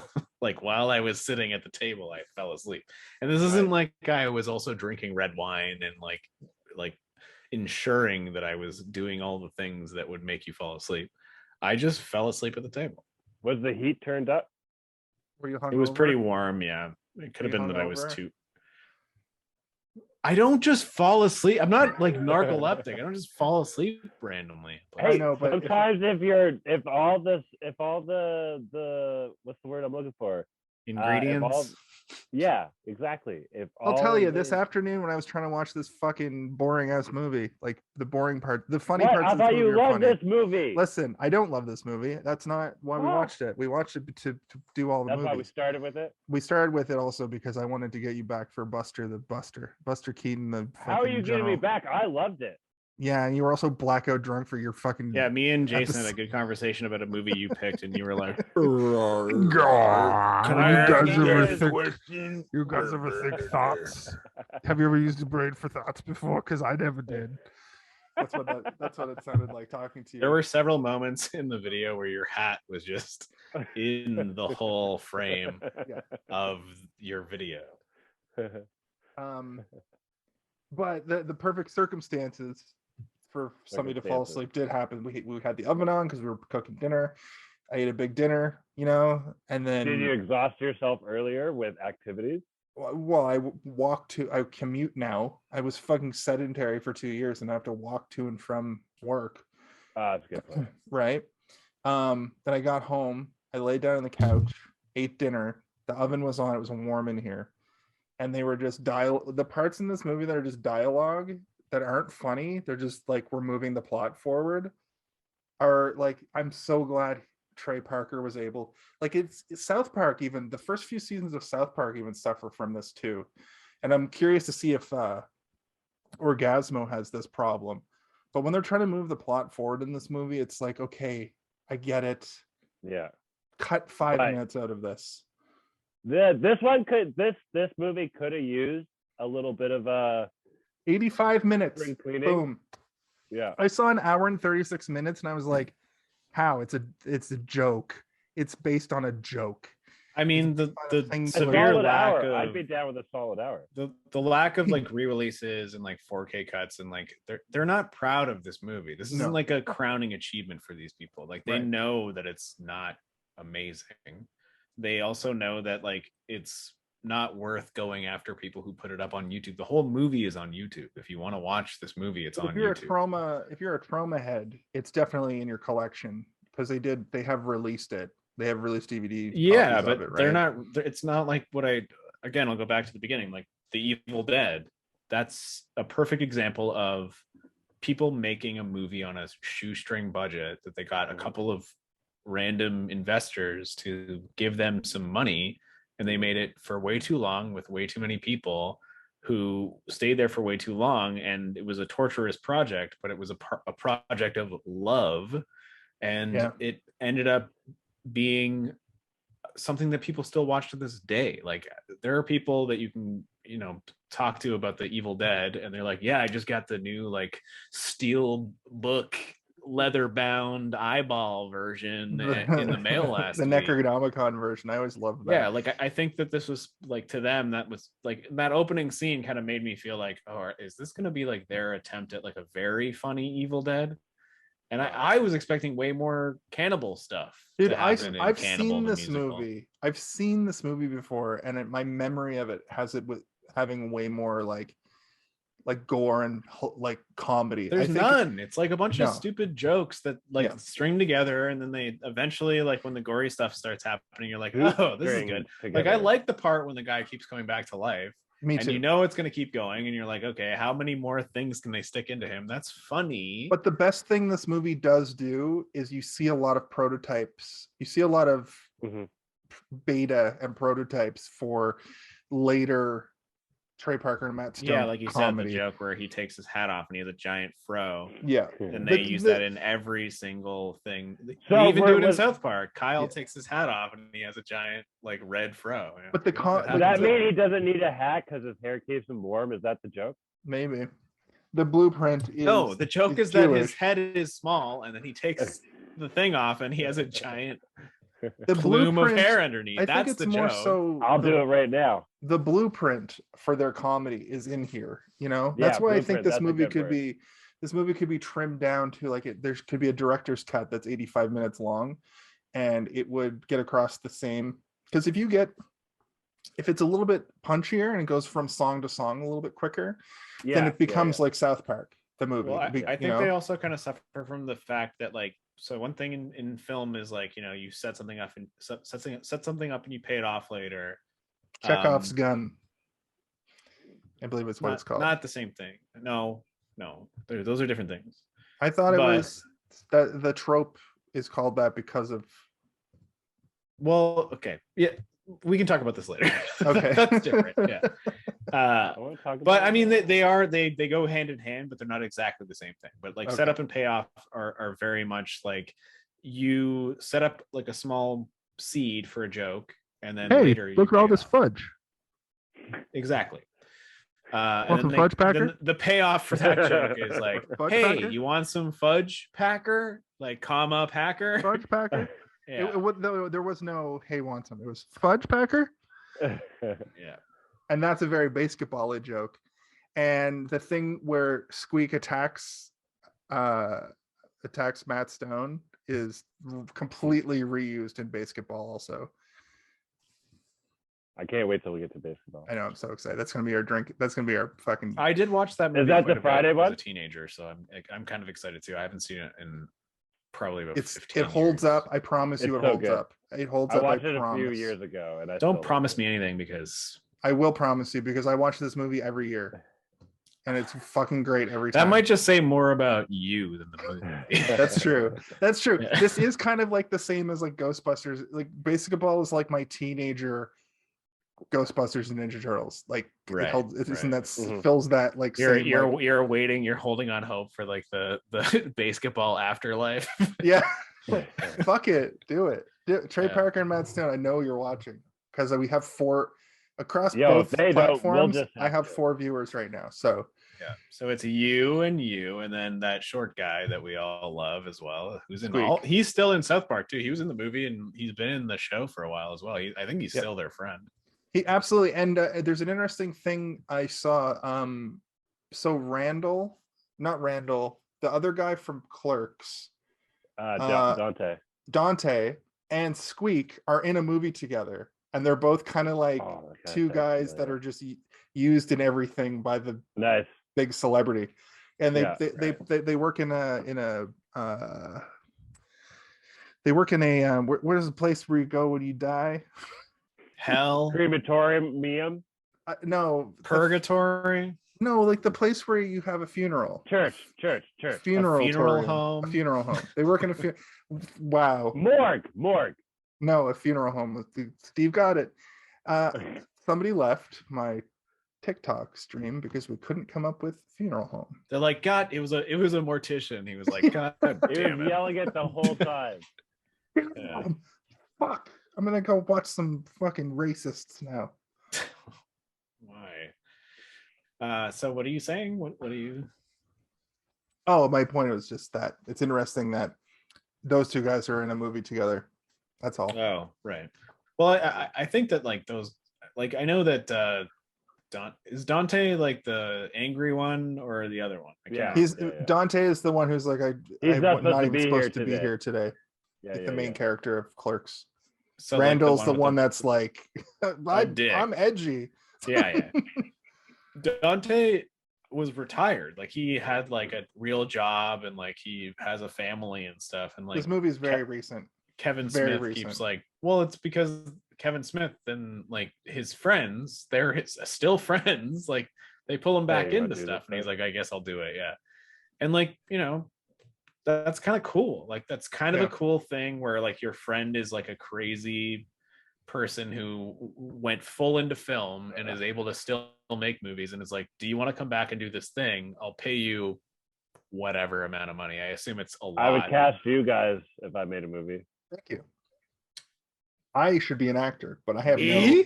Why me? What did I ever do? I have no aspirations to go try to be an actor at fucking age almost 37. But you're in Toronto. Yeah, I was a professional wrestler and wrestling announcer for many years. So I hit some heights that I wanted to. And I just want a podcast. And also, like the film industry is insane. It's fucked. I did try to get into the film industry, and I didn't want to have to be a fucking, gaffer for, what are they called? Gaffer? That's a thing. That's where you suck everyone's dick. Yeah, I didn't want to have to be a fluffer anymore. I wanted to before we move on. I wanted to go back like a and production talk about, assistant. I was a production assistant on a couple sets, and it was thankless work. 14 hours on a set for no pay, and I wasn't about that life in my late 20s. I wanted to go before we move on from Randall and Squeak. Before I was saying I was looking at the IMDb. It's a lot of white, like no profile face. No, god damn it, Kaylin. No profile. But I'm pretty sure that's still true. And it means that nobody from this went on to really do anything.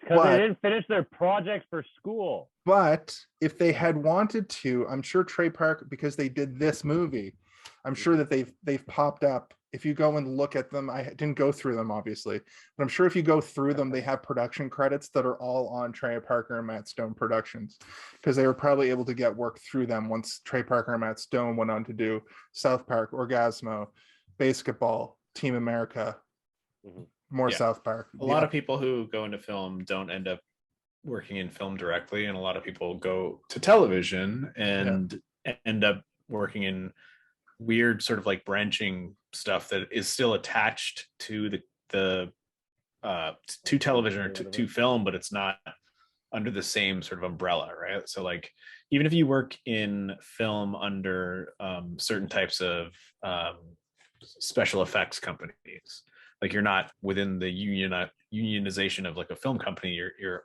a part of like a secondary attachment to it, where you have like benefits, and you're not attached to the film world. Sucks in terms of like benefits and pay. It's like nothing. We pay you a lot. If you make this amount of money, you get no benefits and you get nothing. It's but like we just throw money at you. It's like they just give you a bunch of money. It's weird. It's a very weird world. So I want to bring Spencer on, because Spencer knows how it works. Spencer's in that world, and he knows what. What up, Spencer? Been doing it for many years. Not watching. You don't need to say I have a friend who does. I think he's like a boom operator guy. He would probably have some stories. But that said, my friends, we are at the top of the hour. Lawrence Fishburne in the face, and then we became best friends. Now I can call him Fish. I would like to end this at 2 hours. So we're going to go into our final thoughts now, because we spent 25 minutes not talking about this movie just now. Before we go to the final thoughts, is there any swan left? I want breakfast. Is there any swan left? I want breakfast. We'll start with Steve once again. Give us your final thoughts, your rating, and any other, just,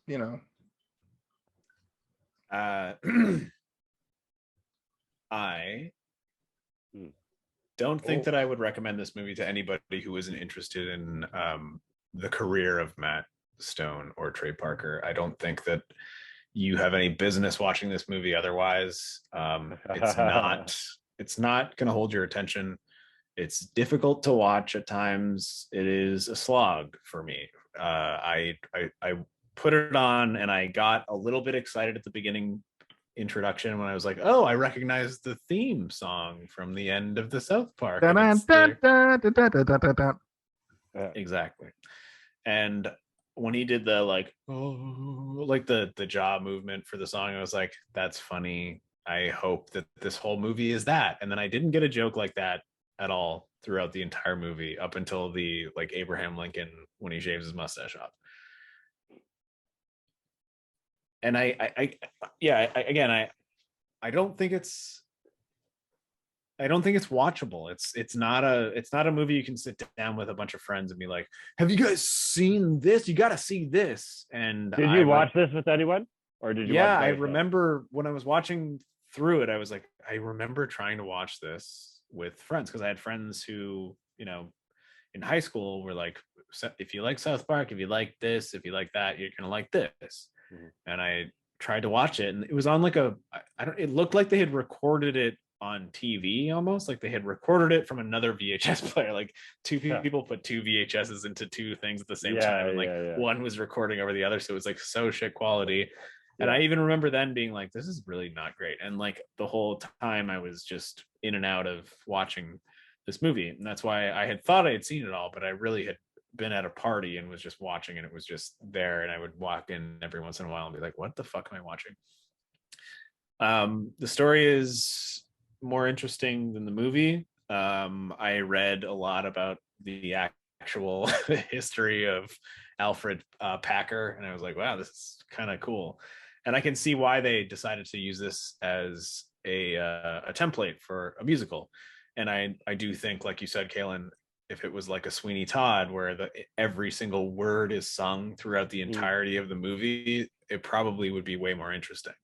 And also, like you said, if they were to revisit it, I think that that's the approach that they should take, is every single moment, like my old friends, like Sweeney Todd singing to his blades, like that should be the whole movie. It's like every single word is sung to the audience. There's so much like sag in this movie. Like there's bits and pieces where it catches your interest, but there's too much sag for me to be able to recommend it unless you're really interested, again, like I said, into Matt Stone and Trey Parker and understanding their beginnings. And from that, I can say that like I'm glad I watched it again. Like I'm not unhappy. I'm not like, God damn it, why'd you make me watch this? Because I was interested and I was kind of excited and I wanted to know what kind of gross stuff they were gonna make me digest. And as I've said before, their humor sometimes really grosses me out. As much as I like a lot of it, some of it really makes me feel uncomfortable, and like I like curl my lip and I just want to like, ugh, these guys are vile. These billionaires are fucking vile. The pus from the eye reminded me of the Saddam wiener, like, you know, like the hey, look at that dick or whatever. And I'm looking forward to watching the next few as well, because I do remember being really grossed out by every single one of their movies. There is a lot though in terms of the way that this movie was made that is reminiscent of something like The Evil Dead, like I said. And it's almost like a miracle that they somehow went on to be what they are now. Like they're in charge of a franchise that they could probably sell for $1 billion. Like if Disney wanted to buy South Park as a franchise, they could probably sell it for $1 billion to Disney. And it starts here. Like this movie, it's got future return for sure. Yeah, this movie was based off of a fake trailer that they made because they were interested in the story and because Trey Parker had just been cheated on by his fiance. That's the reason that the trailer exists. And the reason that the movie exists is because the trailer exists. And the reason that their careers exist is because this movie exists. So without this movie, we wouldn't have South Park and we wouldn't have Basketball and Team America and all of the other things that they've made. So it's worth it. It's worth it to watch if you care about the creative endeavors of these people, which I do, because I think they're extremely intelligent. I think they're so funny, and I think that they understand everything. Like they haven't yet reached that old man status of when they go too far. I think they go too far all the time, to be clear. Like every single joke they make goes too far, but they understand what too far means and how far out of too far they can go before the world comes crumbling down on top of them. So I will say I did not enjoy this movie. I think it's a big pile of shit, and I didn't enjoy watching it. I laughed once. There's a few jokes throughout it that I enjoyed, and I was like, oh, that's clever writing, but I didn't laugh. I don't think that anybody who doesn't care about all the things I just mentioned should ever watch it. But for those that do, I do recommend it. And I will give it one butt chunk out of one nasty bite of a foot, because I tried a foot once and it was nasty.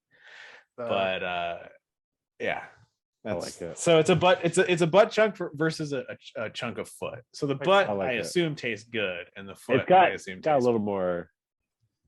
All right. I'd say take a bite out of both and see where you're at the end of the night.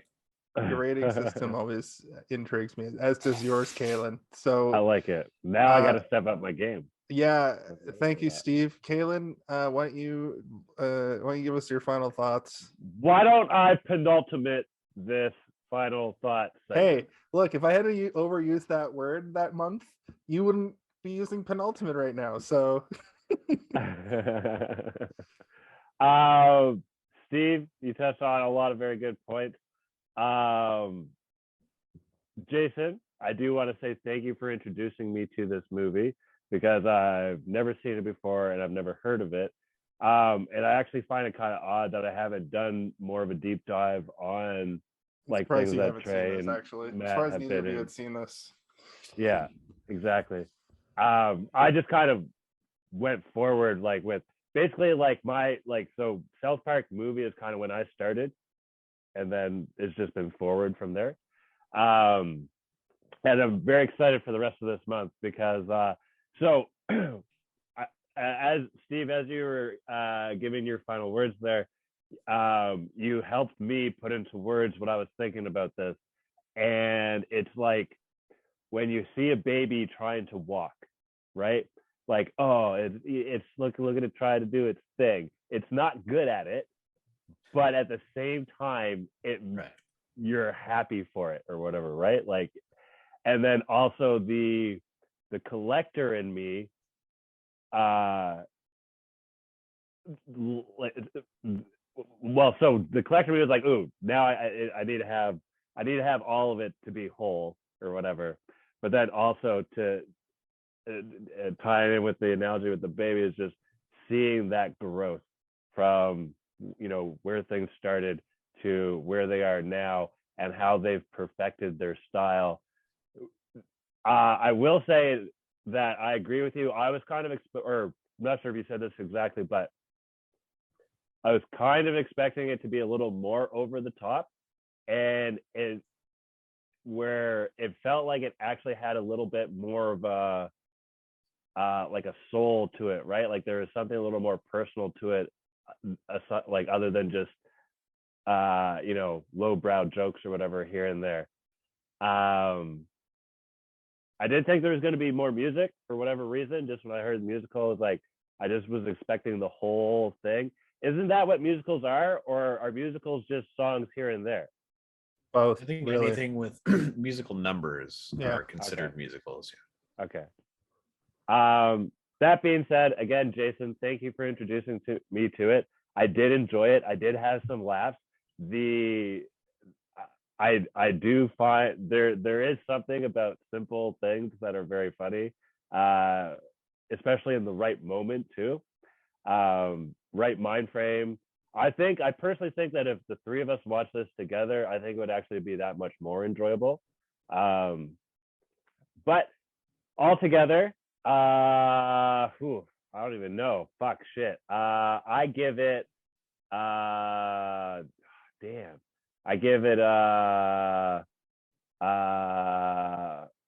give it a fucking medium rare boot side boot flap with a garnish of boot string. That's what I give it. Boot string. Oh my god. Yeah. Yeah, because that's the fine cut. Squeak pulls the string out of his mouth, and it was a very funny moment. All right, thank you, Kalen. Both of you very insightful. You kind of covered all my points that I wanted to say, but I think that ultimately I wouldn't recommend this movie to people as a hey, you got to see this. This podcast isn't called Hey, you got to see this one. Okay, this movie fits in perfectly for what we're trying to create here, and that is that was a home run. That was a home run right there. That was thank you. Perfect. Thank you. I'm good with my words. Still doing the home run. You can't interrupt. I'm sorry, I ruined it. I made Kalen come early. I prematurely ejaculated. Yeah. But essentially, I wouldn't go out and go out of my way to tell people to watch this unless they were hardcore South Park fans, and that's why it was introduced to me in the first place. Somebody was like, "Oh, have you seen Orgasmo?" It's like, yeah. That's a lesser known movie that kind of takes place right around the same time that South Park is being, starting to become popular. And then people go, have you seen Cannibal the musical? And when they say it like that, you expect it to be this bloodbath, this horrible thing. And then I wanted a Quentin Tarantino level of like then blood. You watch it and it's just kind of mid, and it's just kind of not, it's kind of funny. There's some familiar faces. There's some familiar. It was nice jokes. To see young Trey Parker. Trey Parker was a beautiful baby boy in this He was movie. so hot. He was very hot in this movie. Yeah. He's very good looking, and he's cut out for Hollywood from a young age. And he never got to be, I think basketball was his team and him trying to be like, he's going to be the comedic guy. But they get so burnt out making not only the show, but every time they make a movie, you hear them talk about how they're never making a movie again. And I'm sure that happened with this. And it's funny that you mentioned that this came from a trailer. South Park came from a mock trailer, basically. And they've built their whole career on these flukes. And it's not flukes. It's called proof of idea. Proof of idea. Okay. They send out something into the ether. Go to that point. People like it. The fluke part of this. I send out shit all the time. I'm still. This could have I didn't. Your ideas are bad. I didn't talk over either one of you. I stayed quiet for both of you guys. That's what happens when you're a host. You get talked over all the time. It could have very easily went like this. They put this thing out. 6 people saw it because it's trauma, and then they just never sold the thing again. And then we go back and say, well, I see why these guys didn't make anything more than this. Not what if, because it's not a movie where like if this was all they ever made, you'd be like, I see why this is all they ever made. Mm-hmm. But you go and you get all the way to 2022, you watch the COVID specials and start the new season, and you want to look back on the history, and you go all the way back to 1993, and then you do a podcast, and then Steve does all this research, and you find all this extra information. And that enhances it. And I wouldn't say that this was a waste of time watching this movie because of, the experience that I had with it this time was that I watched it, had a bad time, but then got to come talk about it with 2 other people that took notes. Fucking Kalen watched the movie 3 times, right? Like 2.5. 2.5. So I was actually going to give it a 3 out of 5, but I don't think I can. I was going to give it, I give it a 3 out of 5 for its significance, but really I give it like a 2.3. And my final rating is 2.3 out of 5 because it is what? I'm laughing because you're like, I was going to do this. Its relevance makes it. Its relevance doesn't have any relevance on your vote. It shouldn't anyway. Well, you clearly haven't been following the way that I rate these movies and the problems. Have you been following I read it 1 bite out of a foot rated 1 bite out of a butt, and and that made perfect sense. Take a bite out of a butt or a take a bite out of a butt? I take a bite over butt over Yeah, I take a bite my over point. over a foot. My point is that a 3 is too high, but it's a 3 in my heart. But my rating is a 2.3 because objectively the movie is mid and it's bad. And I wouldn't even say it's mid. It's like low. It's low. Yeah. Well, 3 would be mid. Mid means bad. It's a slang thing. Anyway, I know what it means, but mid means mid. Like mid means middle of the road. You're all right, but you're shit. You're shit. That's true. I do 2.3. I had a lot of problems with it, and I think it could have been cut down to 75 minutes and done put the same message out there better. Yeah. But it's a proof of concept situation. So I think Troma was like, we want people to get this, and we want them to sit and watch it we want people to talk about it. So you gotta jam as much of your brand and comedy and jokes into it as you can. And they just gave them probably $50,000 and said, go nuts. Maybe even more like $20,000 because goddamn, some of these shots in this movie are just like, you just went like this, and then you're supposed to be like 3 weeks later, and clearly you turned the camera this way to show the budget of this movie was $125,000. Oh shit! So it's off by $100,000, but just remember that like just the props alone, that opening shot cost $4,000. $4,000. Money goes places. Also, they weirdly were adamant on filming in locations that were accurate to this telling of the story, and there were interesting shots like across the lake. Probably wasn't a cheap shot, and the shot where they yell and it zooms out from the canyon. You know what I will say, I didn't notice, and maybe it was some trickery or whatever, but so once you walk in snow, like you've walked in snow or whatever, right? I remember there was a few shots where it looks fresh and shit. Do they have to get a guy with the fucking... That's a guy with a broom. I've done it. I have been that guy. Yeah. I had to do it for a car. Like a car comes up a driveway, and we had to film that 4 or 5 times. And I had to go out with a broom and push all the shit to make it look like fresh snow again.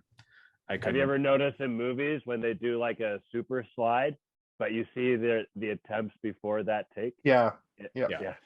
Donut scenes. Also, interesting fact: the courthouse at the beginning of the movie and throughout the movie is the actual courthouse where Juan Schwartz / Alfred Packer was tried for cannibalism. Nice. That's awesome. Steve, one more before we call it quits here. I just was curious. Did you have do you know if they shot the town scenes in one of those towns you go to, like a frontier town theme park kind of thing, or like a back lot that was a frontier town? Because that would cost a lot of money either way. I just saw Arrow Peter Pan brand flour or whatever. Very modern. So the scenes where he was tried were shot in Lake City, and the scenes taking place in the province where he was hanged were shot in different areas, and all of the town scenes were actually shot in several different Pioneer Village, recreations towns. They're they're basically just tourist attractions. You know the flower brand that I'm talking about? That's it's like Peter Pan or something. It's like anyway. Flower? It's like a very modern. Oh, for baking with? Yeah. It's like a very I saw a very modern looking. It's a yellow bag or whatever. Yellow bag with a side of a face. Yeah. I saw that on the wall and I was like, oh, this is clearly just an actual convenience store in a pioneer town. Well, as far as I know, all of those scenes were shot in actual recreationist villages. Okay, so maybe that logo just existed for a fucking 100 years. And the reason it looks so fresh is because it's supposed to be we just put it up. That's a good call. Yeah. All right, well, thank you for indulging me. The rest of sorry, go ahead, Kaylin.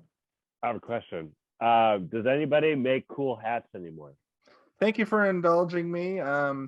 This has been another amazing episode of Hey, Did You See This One? Yes, of course people make hats, Kaylin. What the fuck are you talking about? Google. Can I buy the one that it's like a cowboy frontier hat thing, but like it's folded up?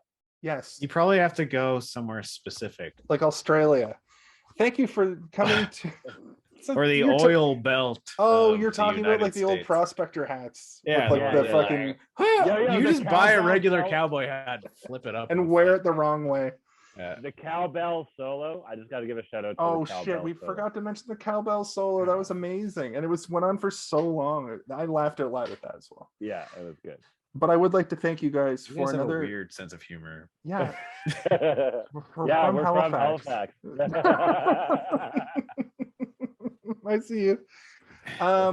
This has been the third week of me picking the movies somehow of 6 weeks in a row. We all agreed on Final Fantasy. Just the first week. Get off your laurel My lane. horse is high. The horse is called the highest My horse is horse. high. Lillian. I don't know. Leanne. We're not doing them in order because I think that thematically I want to finish with Team America because it is the best.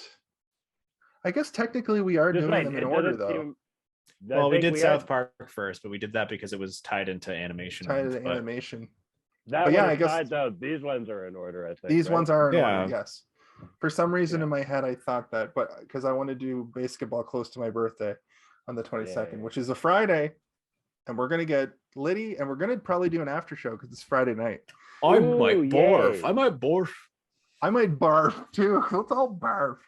I mean, I'll definitely have fun. And barf? So okay, I finished the wings, right? I get 2 orders, so it's like 15 wings per order. I think I might have shared like one each or whatever. So like I had 30 wings minus 3 or 5. We're at the end of the night. One of our buddies wants to go. I'm full. I can't move. For some reason, I ordered a Pepsi. $3 Pepsi. Just help your belly. You're right, exactly. Like give a little just like flavor / wash it down and shit. And then so I have some Pepsi. I have one more bite of. I had like 2 wings left, and I had like half of a wing or something like that, and then had some Pepsi. We took off, and then I think the carbon or whatever, carbon. Is Carbonation. Yeah, carbonation. I thought you were saying carpet. I think the carpet. Oh, I ate a little bit of carpet. Ooh, here we are. Yo, something about pillows made of corduroy. Don't change the subject. I want to go to bed. Okay, my bad. So I threw up a little bit. Okay. For Kaylin and Steven, for Kaylin and Steve, I'm Jason. For Kaylin, for Jason, I am Steven. For Steven and Jason, I'm Kellen. And I have to ask you the same question that we ask each and every week, and that is, hey, did you see this one? Whoa. Hey, did you see this one? I have to ask the question because I always forget. Hey, did you see this one? No. I never saw it again a day of my life. I saw it.